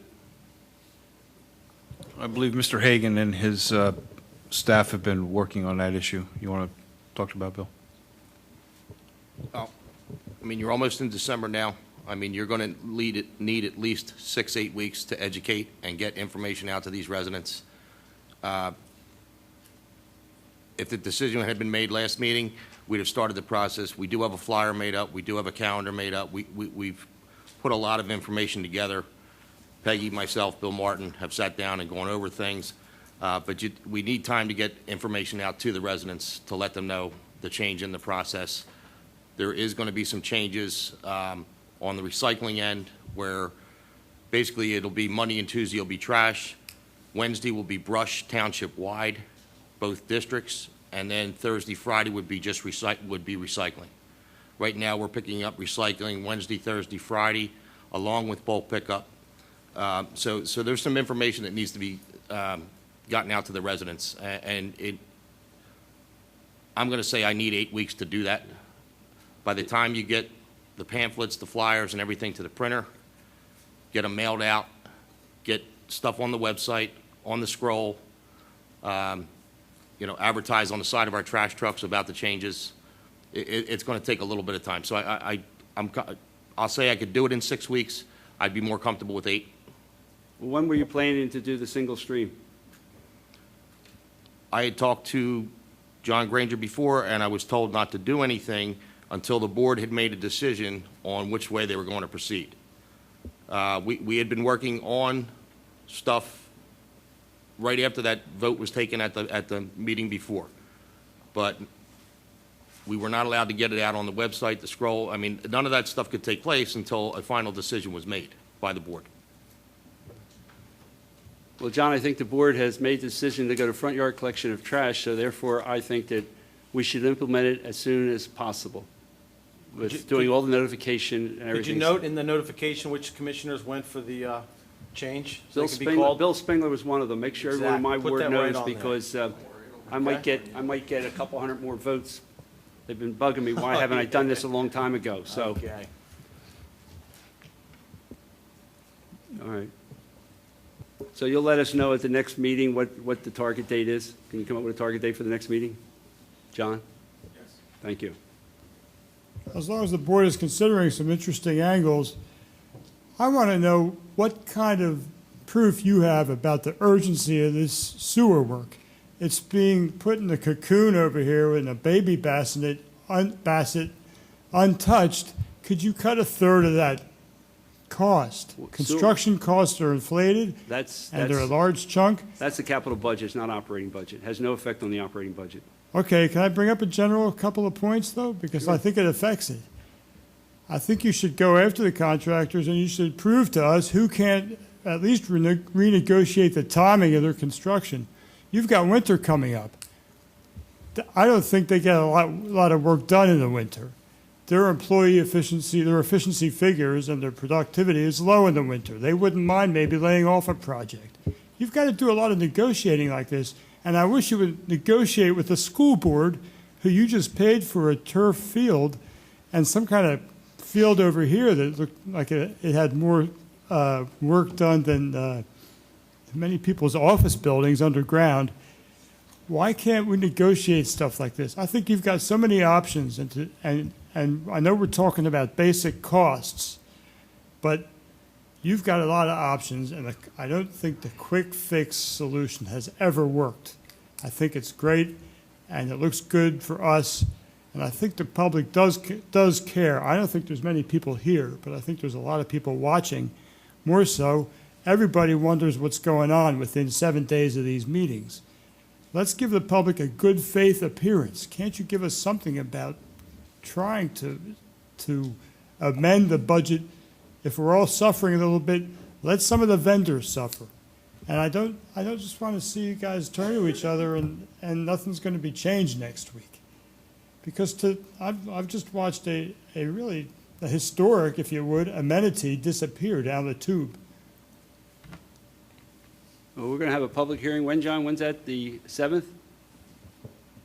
Yep. I invite the public to come to that meeting and express their opinions. The 14th. 14th. Is the public hearing. and we On vote the that final night. budget. Okay, all right. It'll be advertised 10 days, assuming you adopt a preliminary tonight. It'll be advertised within 10 days for the 14th. Yeah. And I also mentioned to the public that the one-way on School Lane, I've yet to get one call. So anybody that's against that, please call me, because I haven't gotten one call. Bill, when you come back with your timing proposal, would you come back with some sort of communications plan regarding those folks who call up and say, I'm 75 years old, I can't do it? What you're going to tell them?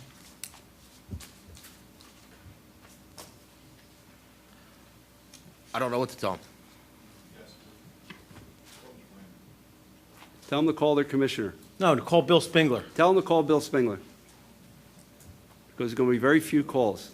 Okay. I have more faith in the residents of Radnor Township than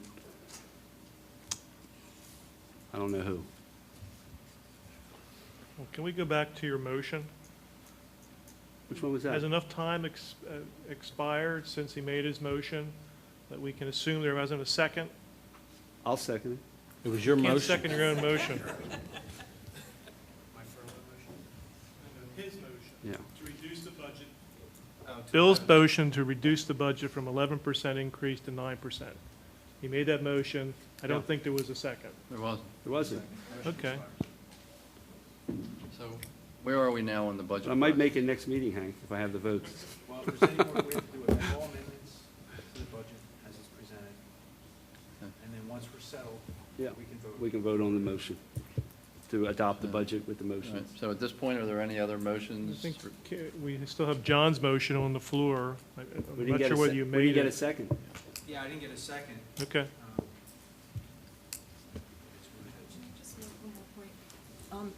The 700,000 that Mr. Granger just offered up as an opportunity, people are retiring. Let's use that as an opportunity to not rehire people. So we're not letting people go. We're not hurting people that are currently in our township. I recognize that there might be some services and everybody's going to have to work a little harder and work together, but that's what this is about. And so that is an opportunity where no one who's presently employed by the township is going to be hurt. We're just not going to rehire and not refill some of those jobs. Well, I think So- I'd like to hear how many employees total, what positions are in, what services they provide, and what impact would it be not to hire people to take their positions. I think we should have that information, don't you? Absolutely, absolutely. Let's have the conversation about it. Again, it's time for the tough decisions. Because right now, I think Mr. Granger just said we're even. We haven't changed anything. Even as far as the fund balance is concerned. Right. We haven't made any improvement to that fund balance issue yet. So we need to find $1.5 million. John had it going way down. We brought it back up. John Fisher just raised the timing issue. Would you explain when you're anticipating these retirements? And in the present budget for 2010, are you anticipating rehiring in that year or a subsequent year?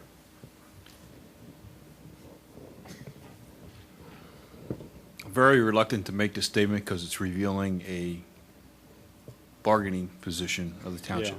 Well, That's if- why, we shouldn't do it. If that's the case, then I withdraw the question. Thank you.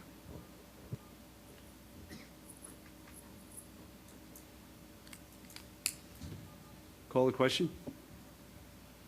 Well, I'll move the approval, or the adoption of the preliminary budget. It's on the floor with the amendments. Second. All those in favor? Aye. Any opposed? Opposed. Who was opposed? Kevin and I. Okay. All right. Is that it? So just for process question, John Granger or Karen, when would the updated schedules be available based on the changes that we discussed tonight? I can do them tonight before I leave. Wow, that was far faster than I expected.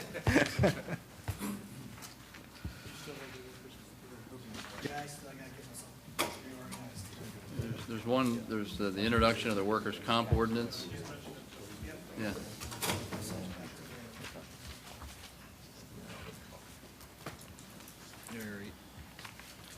We have an ordinance for the, there's a proposal from the Delaware Valley Workers' Comp Trust for the coverage of workers' comp for 2010.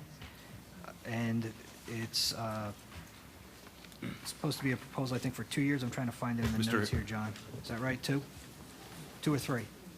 I'm sorry? Is a proposal for 2 or 3 years? 2 years. 2 years. commitment. Can you just give us a quick rundown of the Yes, benefits? Mr. Chairman. We're in the process of soliciting proposals from the Delaware Valley Workers' Comp Trust as well as the current insurance broker for workers' compensation insurance. On the off chance that the trust is the low provider, you would need to authorize the execution of a trust agreement through an ordinance. And because of the process you use to adopt the ordinance, the introduction, then the public hearing and adoption, we're recommending that you authorize the introduction of the ordinance, knowing full well that if they are not the low proposer, you're not going to adopt the ordinance. But if they are the low proposer, there's not enough time in your meeting schedule to introduce it, advertise it, and adopt it before the end of the year.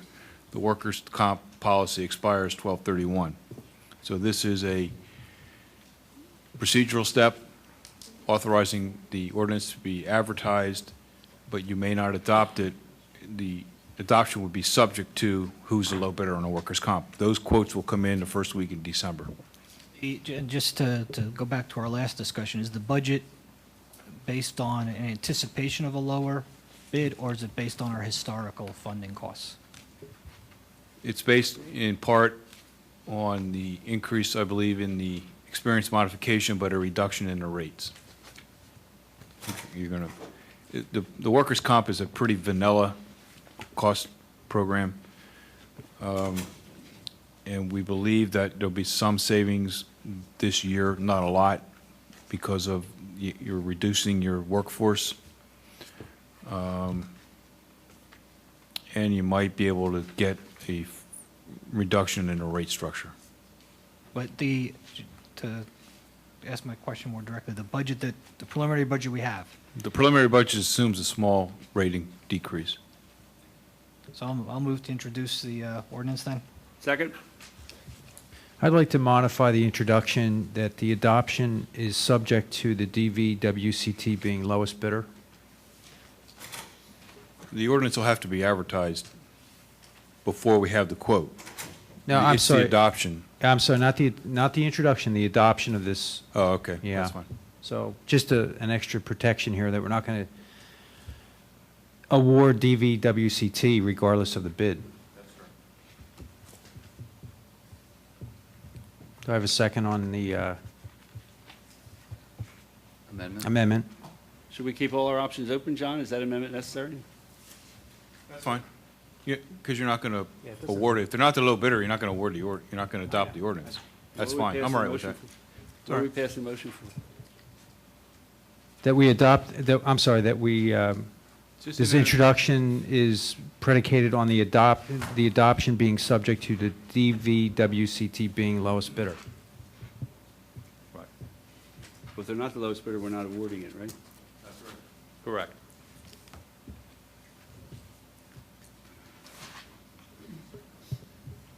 So, yeah, is there a second on that? It makes no change. Well, yeah. But it's an added protect. I don't want to put the cart before the horse. We don't have to do it. Well, no second, we're not doing it. Okay, the motion to introduce the workers' comp ordinance has been seconded. All those in favor? Aye. Aye. Any opposed? I abstain. Okay. Next item on the agenda, library. No.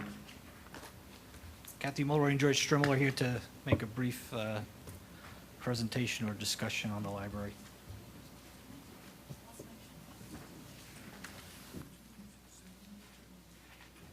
I'm George Strimmel. I live in Wayne, and I am the president of the board of the Memorial Library.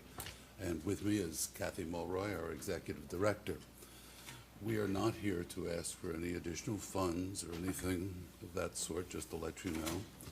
We're here to tell you how we will work within the budget that you just preliminarily put on the table. And that is an important thing. You know the situation. You probably realize the situation that there are financial constraints for all of us, both at the state level and the county level, and of course right here locally. The budget calls for the same dollars and cents that we have been getting previously. This year we spent some $47,000 to $48,000, or will by the end of the year, that we had to take out of our reserve. Our reserve is just about depleted, and so we can't do that in the next year, and henceforth must responsibly and reasonably deal with what we have. And that means we must reduce our budget. And how do we reduce our budget? How does anybody reduce their budget? You do less. We will have to cut hours. This is to let people know this is coming. We will cut hours, we will cut programs, and we will cut materials. And that, of course, is the only way we can live within our means. We will not try to reduce the quality of the remaining hours, but we will go from 72 hours to 58 hours coming the first of the year. This is just financially responsible. We have a fiduciary responsibility, and we have to do it. And the board has gone ahead with this to ensure, at least in those 52 hours, that the some 250,000 people that went through the front door in the main library this year will get the same quality in the coming year.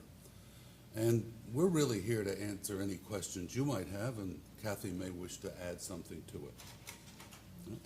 The specific schedule that we're looking at will be reducing the hours daily from, we're now currently open 9 to 9. We'll be open 10 to 8, Monday through Friday. And instead of being open 7 hours on Saturday, we'll be open only Saturday afternoons. But we will continue to maintain Sunday afternoon hours, since those have been very, very popular. The other thing that we're going to have to do is we're going to have to avail ourselves of the option that we're allowed under the state law that we operate under to cut some of our summer hours. Probably 10 weeks in the summer, we'll only be open 4 hours a week on the weekends. Obviously, there will be staff reductions, because the only way we can really do staff reductions is to cut hours, because we don't, if you've ever been in, you noticed, we don't have extra staffing. We're also going to be cutting, as George said, our materials budget significantly. We'll be cutting programming budget significantly. And that programming budget obviously will affect not only the adult programs, but also the children's program and the summer reading program. The amount we get from the township is about 62 to 63% of all the funding that we have to operate on each year. We cannot fail to note the splendid response we get from the community through our Friends group that raises significant monies through the book sale that allows us to continue with our services, and also through other people who give dollars and cents and help us.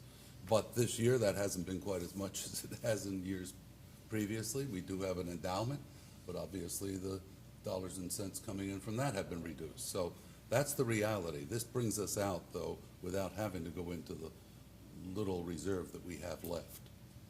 We just wanted to let people know.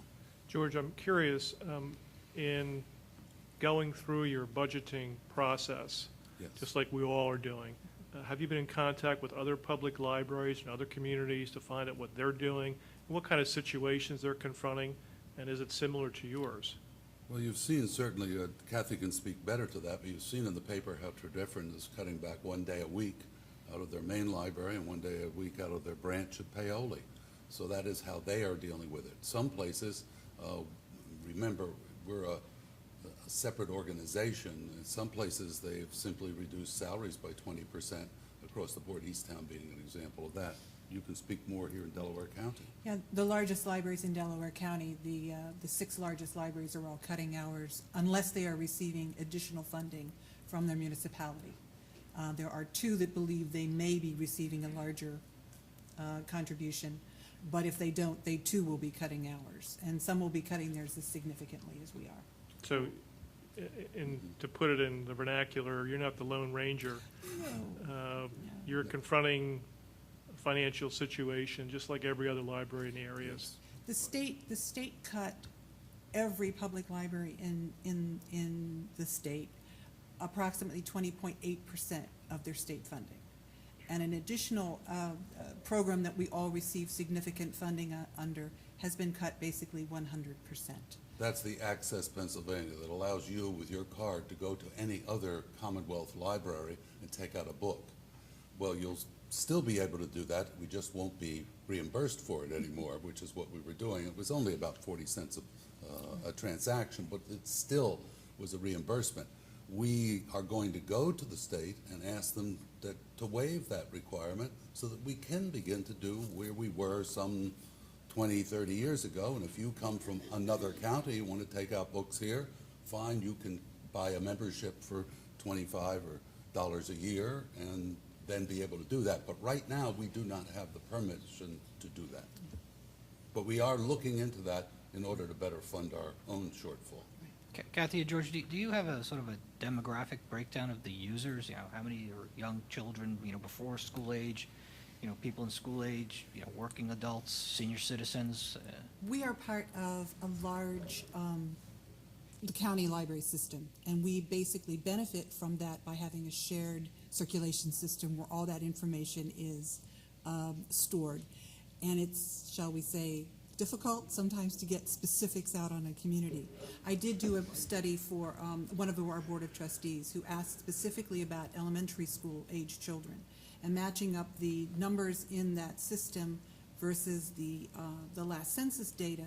We know that about 35% of elementary school children have their own library card, But our experience is that most of them, their parents take out things, since they don't want to have their children have their own card. So it's very difficult. We can tell you, I don't have it off the top of my head, how many people are registered with library cards versus population, but it's in the 60 to 70% range, I believe. The 3% of the users are elementary school students? No. In the general population, have a library card from Radnor. 250,000 number that I gave you is through the counter in the It's a front. door count. Right. That but- is counted. It's not downstairs at the Windsor Room. It doesn't I include understand. books there. I was just trying to get an understanding, because it's always surprised me that, and maybe it's, it's not anything I've had a fact-based opinion, but it was always just an opinion, that it was largely, a large portion of the users are kids, school-aged kids. And it always perplexed me as to why the school district never makes a contribution to the library, since you would think a large number of their students use the library. Well, they are also supporting, obviously, internally, their own school libraries, which have a completely different mission than what we do. They are specifically curriculum-based support. And of course, they only operate during school hours. So it's a different, they are already funding library services in some case, and they are going to be hit rather hard by the Access Pennsylvania cuts as well. The electronic resources that they rely on and are the only electronic databases that they have probably also will be zero funded this year. So they're going to take a hit too. But I might say, Kevin, as a volunteer, and purely a volunteer at the library, I've had some of the same questions also. Well, we're giving you the same amount of money we gave you last year. We didn't cut you, Well, and you're we doing a great appreciate that, job. and that's what we're here to say. And we, the commissioners, appreciate all you've done. We know you have to cut services, and hopefully the public will understand that these are tough times, and we have to make some tough decisions. And hopefully things will get better, and we'll all prosper in the future. We're waiting for that rising tide. It'll come. Thank you. Thank you very much for your time. Personnel Administration, No report. Parks and Rec. Two things on the agenda for tonight. They are essentially, one is a bid for signs and one is a bid for basketball youth apparel. Thanks. The first one is the signs for the new parks. One is Friends of Radnor Trails, one's Ralph DeMeo Field, the other's Bo Connor Park and West Wayne Preserve.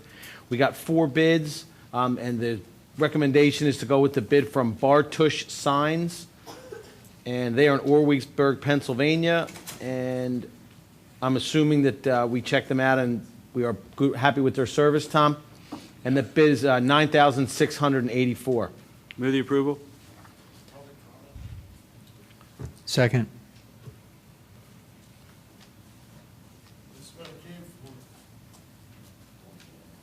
I wanted to ask if the webmaster possibly could put the agenda separate from the 6 megabyte packet also for quick downloading. I would have known that. What does that have to do with the Park and Rec signs we're approving right now?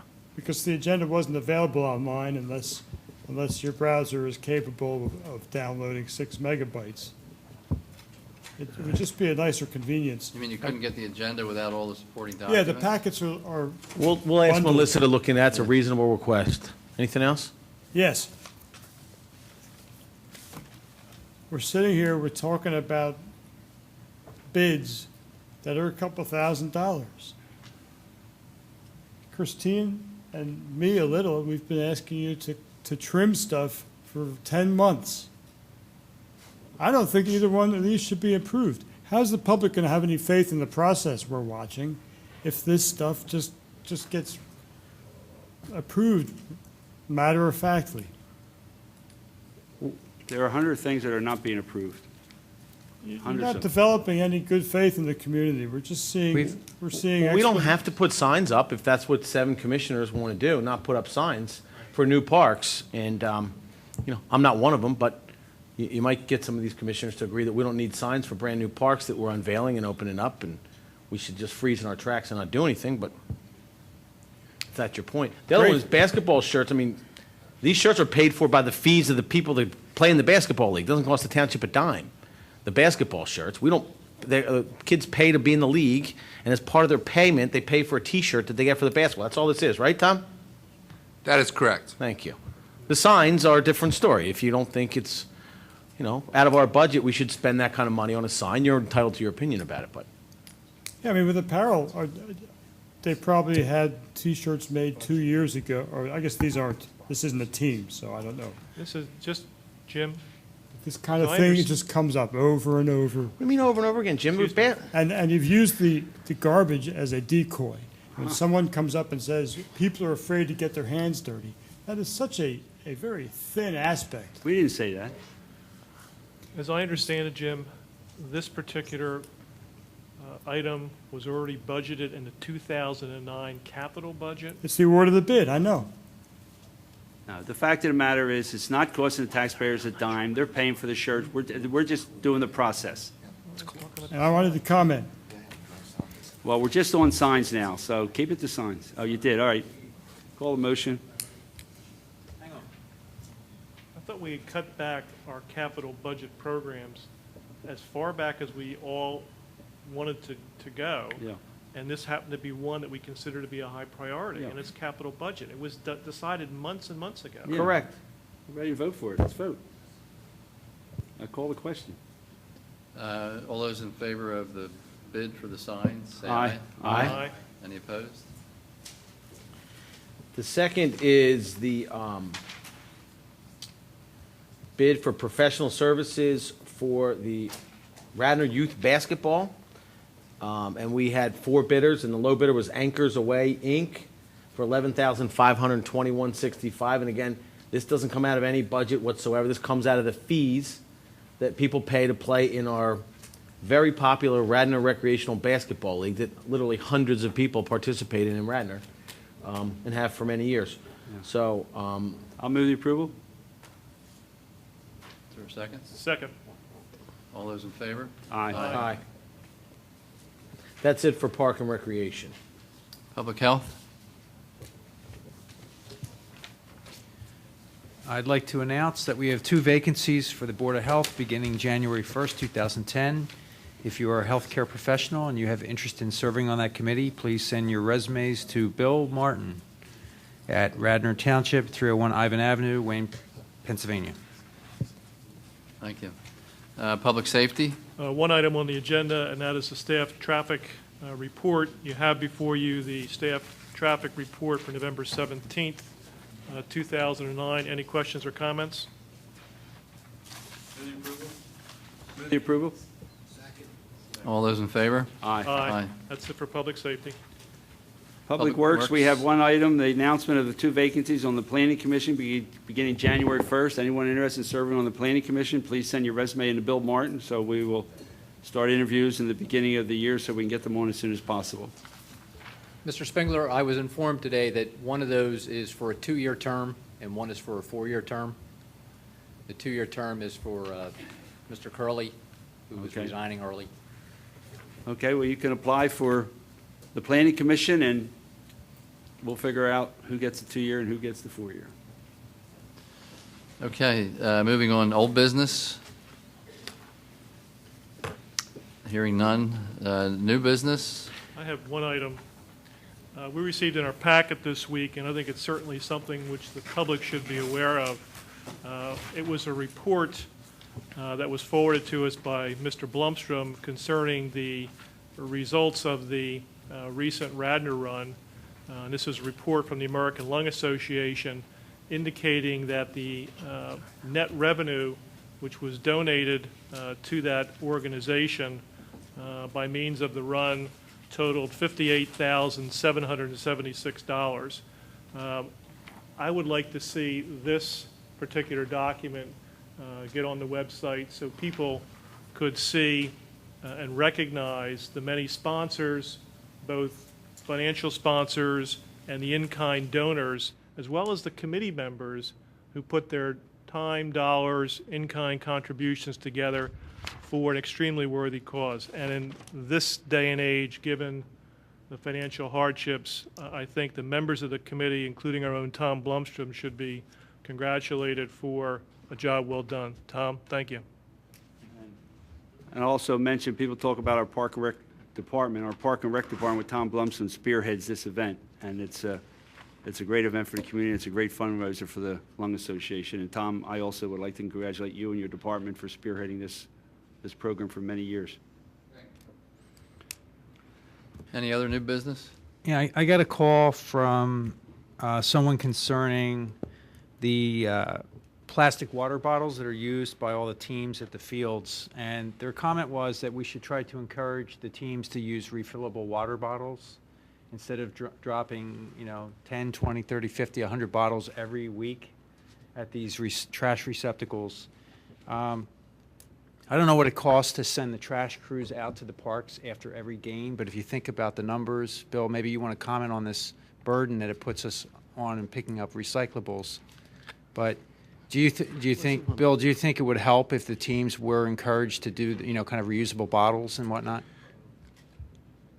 And It's a Tom. great idea, and I will make sure an email gets out to the sports groups, and we'll look to initiate that so that the teams out using the ball fields and the like are encouraged to use refillable water bottles. Well, let's take it one step further. Should we have a recycling can there for the bottles when they do use bottles? Or do we do that? We have a couple down at Tennell right now, and what happens is you try and rely on people to make the right decision, and the recycle containers turn into trash containers, and you really don't have the time to make the separation. We do collect the trash in the parks 3 days a week, and if there's a lot of sports programs going on, that will increase to 5 days a week.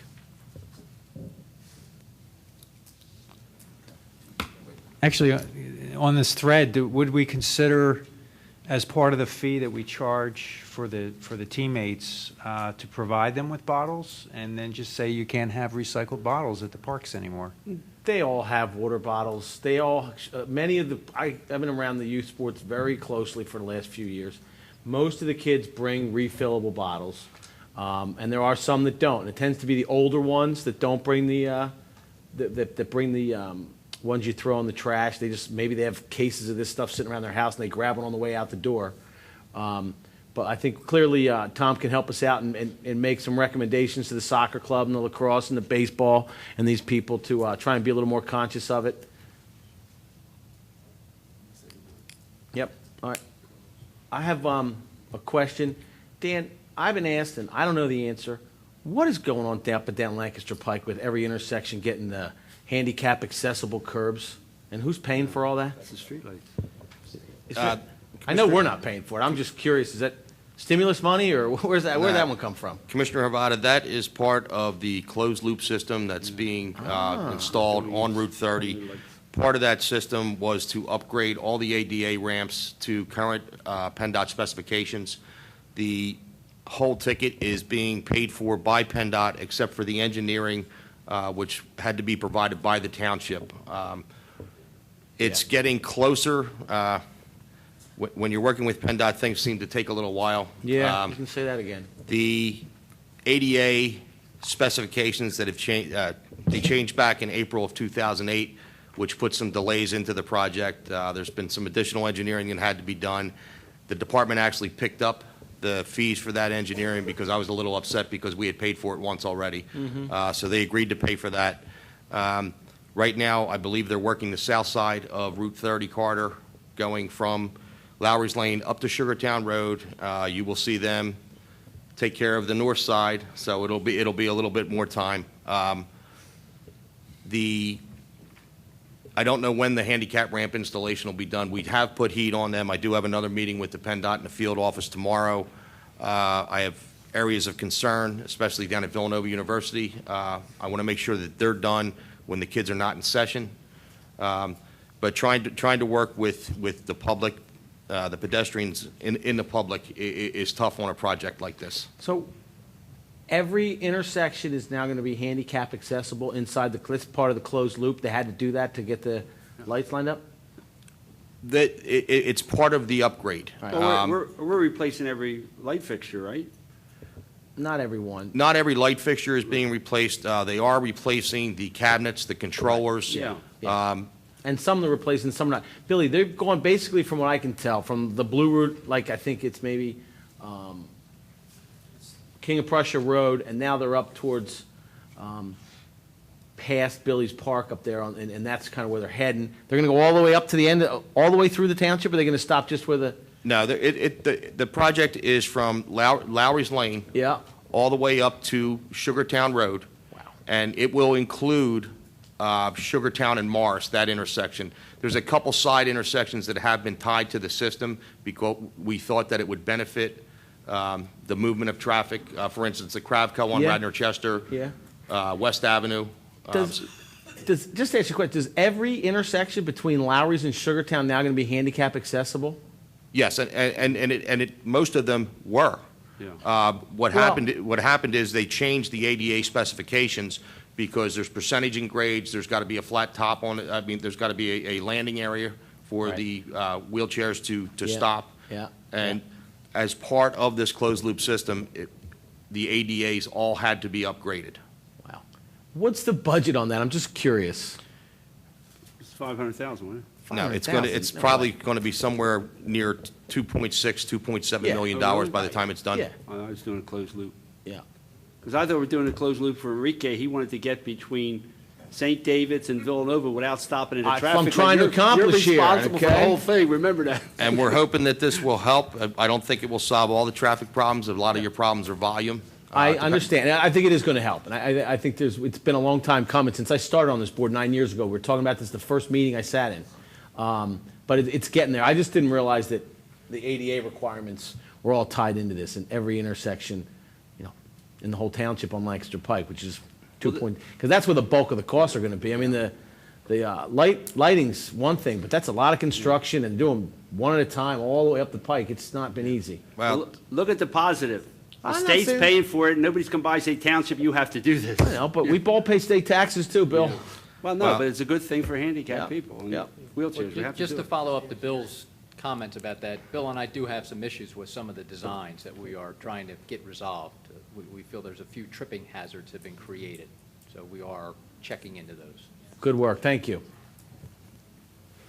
Okay, any other new business? Public participation?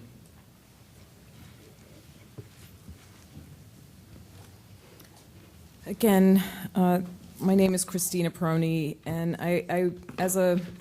my whole adult life, I've been a manager, and I want to thank Mr. Hagan for what is going to be an enormous task to effectively let go of staff, change policies, change rules. This is going to be a huge undertaking, and I know it won't be easy, and as somebody who's been advocating to save this, money for the last 5 years, I just want to thank you for all the effort you're going to put forth, and it's not easy letting staff go. So now, putting my manager's hat on, I just want to thank you in advance because I know it's a big job. So I appreciate your efforts as a member of the Radnor community.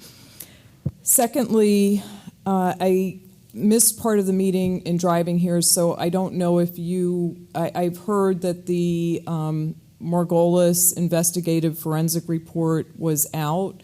Was that discussed? Did I miss that? No. So, okay, then I'll just ask. Is that rumor in fact true that the Margolis report is John, now can you in the tell hands us of the the latest on commissioners? that we're allowed to? Well, the only information on it at this point, Christine, is that I've been informed it's completed, it's been distributed to law enforcement, and it'll be discussed, I believe, at the next board meeting, is what we're looking Okay. at. So and I know that I was handed a right-to-know request, and you know that that's an exception under the right-to-know law if it's a criminal or non-criminal investigation. So if you want us to respond to your request, I would suggest you wait till December, till the meeting in December. I'm happy to wait till the meeting in December to hear the conversation about it, but my understanding from Commissioners Masterson and Fisher was that it was always going to be, I totally understand that law enforcement has to see it. Right. My understanding was they have been part of that process, and my understanding was we were then going to get the document and it was going to be released to the public. Are you now, am I misunderstanding? Are you saying on the 7th we'll know it will be released, or are you saying The board that will make, we're the not? board will make a decision that night about releasing it. There's some additional information that I'm waiting for, that the board needs to have before they make that decision. I don't think the board is changing at all its prior statements that will be released. That will be released, it'll be put online at the right time. Great. Well, I appreciate that, and I did put through a right to know, and if there is anything specifically having to do with law enforcement, that has to be that specific part redacted, but my understanding is that most of that is public information and has been stuff that's all been talked about. So I would hope that the board continues with their policy of openness with regard to this issue. Secondly, with regard to my earlier comments that I think I rattled off, and I don't know if I'm right, but I know I'm right about millions of dollars. I don't know if I'm right. I think I rattled off about $12 million worth of spending that happened, which was not necessarily approved by this board.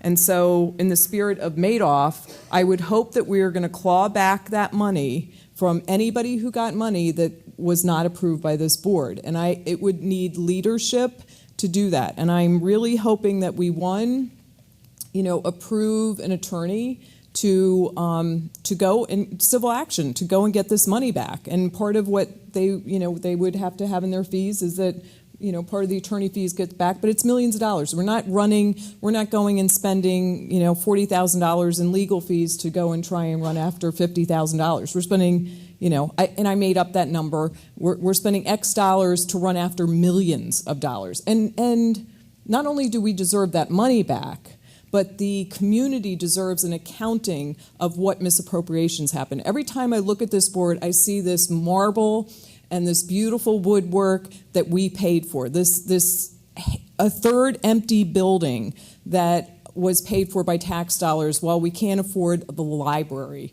I mean, 250,000 visits to the library. That means most citizens, well, now we understand Kevin doesn't go to the library.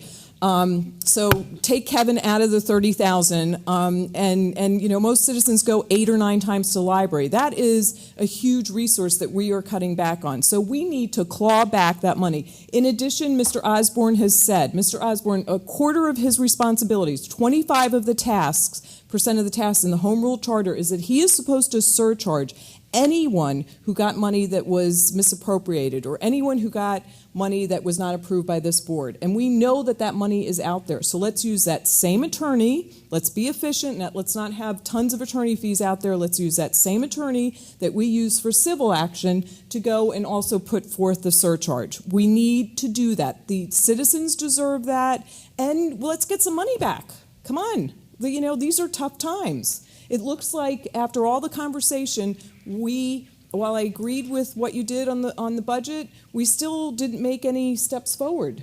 So I'm going to be back here at the next conversation about the budget, but I hope that you decide to claw back some of that money that people have received without any authorization. So I would hope that we continue to have your support. I know you're leaving. I don't know if you're leaving. I know you're leaving, and it's really easy to pass it off to the rest of the people and to just let it go and not it be on your watch anymore. But the more months that pass, the more you are not serving your neighbors, your friends, and the people in this community. And I think you owe it, especially you, Mr. Mahoney, who was president of the board.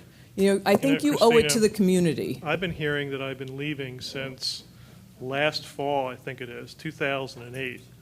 I heard the rumor repeatedly this spring, this summer. Your friend was putting letters in the newspaper to that effect. I'm still here. Okay, cool. I'm cool with you being here. I hope you do have to take responsibility for some of these things that happened under your watch. I'm delighted if you're going to be here, because then you can hear week after week after week after week. I stayed here as opposed to some other people who simply left and so totally discarded their position. And you know what we're talking about. I didn't do that. I stayed here. Good for you. Good for you. Take responsibility for your actions. I think that's wonderful. I think that's great, because I will be here week after week. You're not going to be here, and you who told me that I was 100% wrong about the budget every single meeting. I was always wrong about the budget. I never and told I you you was- were 100% Yes, wrong. And you know what? Yeah, and you told me I should leave the township because I was making this up. That's not Anyway, what I said, but you like to rewrite history, and go ahead. You know what? It's on YouTube, Enrique, Go ahead and and Mr. watch Roboto, it. and I'd love to Watch send it. it back to you to Please. show you where you told me I should leave the township if I No, had problems with it. I didn't say leave. I said, I'm not sure why you live here because you were so disappointed in the school and the township and everything else. Okay. That was I asked you a question. The point tell was you to do about the anything. budget. It was, let's get some fiscal responsibility. That has always been my point. I'm here because I love this community, and it's worth fighting for, and I will continue to fight for it. Christine, be nice to him because he wasn't in favor of this building. So He be nice to wasn't. him. He- Give him I credit, give him always credit, said- give him credit. That's all right. That's all right. Mr. Give him credit. Give him credit. Roboto I don't need to rewrite and history, Miss Billy. Paley, She's were a the- champ at it. Just let her finish. Go ahead, finish. You know, the condescending nature is just As remarkable. opposed to you don't use condescending nature. I mean, you're Okay. priceless. I mean, Okay. come on. Absolutely. Let's You keep it- and let's Ms. keep it Palino civil. did Go not ahead. approve of this, but That's right. you did. You were the chairman of the finance committee while all these robberies were taking place, while Yep. all of these indiscretions were taking Yep. place, and you said, "Christina, we have the greatest I township. have an auditor. We have the Christina, greatest we auditor." will get to all that. I promise you. Okay, Okay? good. I But, hope, you know, and I hope and you're we not had gone. an auditor that came in here every year and told us there was nothing wrong with our books, and everything was accounted for, every dime, and stood up and said, we won awards, okay? I'm not an auditor. I didn't audit the books, okay? And we wouldn't have found any of those things unless somebody alerted us to us. And contrary to popular belief, it wasn't you, okay? So, you know, we made mistakes. I've admitted making mistakes. But again, I had an auditor every year tell me that everything was fine. I That's didn't audit because the you books. chose. That's because you chose not to look at it. Week No, no, after I week looked at it. We after looked week, at it. I would come and say, credit cards are being misappropriated. Spending is being misappropriated. There's thousands and thousands of dollars. And we're proud of you, and I'm thrilled. I'm not coming here for accolades. I'm I'm coming not to say, sure. take responsibility. I have. Take I the have. responsibility and make those Multiple tough times. decisions. Multiple times. That's what I'm saying. I'm I saying have. it's time to make cuts. We can't pass it off anymore. It's time to make those tough cuts. That's what I'm saying, and I will be back week after week saying we need to balance our budget. We cannot put this on the backs of the taxpayers. That's my I asked point. John tonight, what else do you want to cut? That's what I said. Well, he did. He said furlough, and you said no. I didn't say no. I said the unions can't do that. That's not an option. Okay, then there was $700,000 put on the table. I didn't see you jump up and say, Nope. yeah, good, let's do that. You know, everybody's happy to not do the tough stuff. It's time to do the tough stuff. And I'll keep asking you to do it. Thank you, Mr. Spengler, for doing the rear yard pickup. We've had this conversation for years, and to have you champion it, I appreciate it. It was a tough decision, and I appreciate it. Thank you. Sarah Pilling from 29 Garrett Avenue. I'm just curious as to why a sign has never been placed at Emlyn Tinnell Field. There are many, many guest teams, and the people on Garrett Avenue are very nice and accommodating and tell them where the field is, but there is absolutely It's a good question. no Tom, do you have an answer? indication. Isn't there a plaque?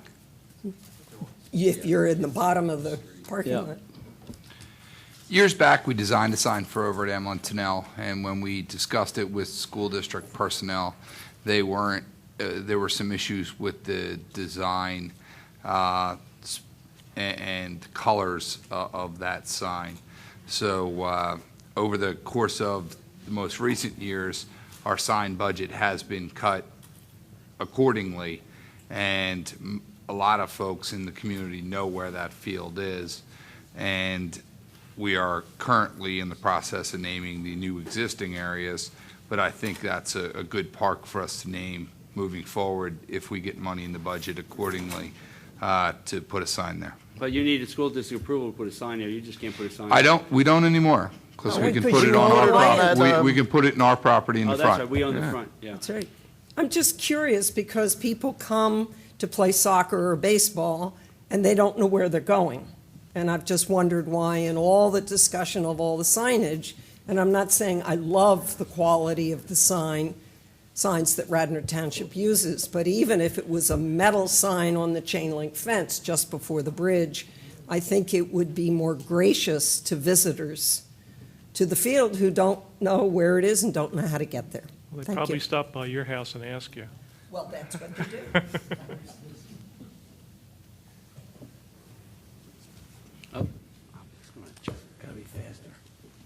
I wanted to ask a factual question.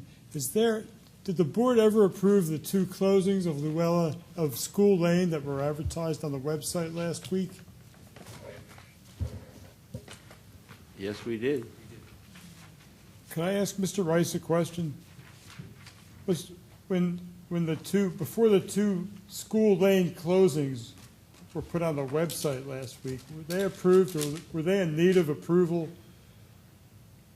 Because I know there was a proposed ordinance for the one-way. John, any comments on this? I have the authority to close it down for 72 hours. Right. By my authority, at any time, I see. by ordinance, okay? So it was a construction issue where there was sewer that had to go through to tie into Oh, you mean Luella, closing the roads, so yeah. that it was closed down for those days completely. And we're going to try to limit that as much as possible, obviously, because of the one-way closing that's going to be ongoing. I think that perhaps it is not an ordinance or a board approval issue, if it kept coming up anyway. He has the authority to do it for 72 hours for safety or whatever he feels necessary. Under He's an the ordinance chief of that's already police. been passed years ago. Because when you discussed the one-way, it was decided that perhaps an issue-by-issue closing would be better rather than some other option. 2 subjects. We had one way, we decided to extend it till March or May, I think. And then if, as necessary, if John feels that he needs to shut it down for 8 hours, 10 hours, up to 72 hours, he has the authority to do that. And he doesn't call every one of us and ask us if we think that's a good idea. He's the chief of police and he has the Right. authority to do so. That's what he does. And we're going to try Yeah. to keep those to a minimum. And he keeps them to a minimum. He's We have to work with aware of community the development. business owners and the people that want to pass their. I bring it up in 2 sentences. I bring it up because I don't think the builder of that lot should be given any graces. And it's come up before, but this is new territory. He shouldn't be given any special graces. I know he's not getting special graces, but he's inconveniencing a couple thousand people a day. And it's including school kids who really still have to go down South Wayne or instead of using that option. And the fact is that we have to worry because the gentleman is still in court over the issue of usage of that, of being able to build there. And the township shouldn't give a penny to this fellow building the building so that some court might feel sorry for him because the building's already there. So if I could ask the board not to give the builder any treatment at all without some or all transparency feasible. Thank you. I move we adjourn. All those in favor? Aye.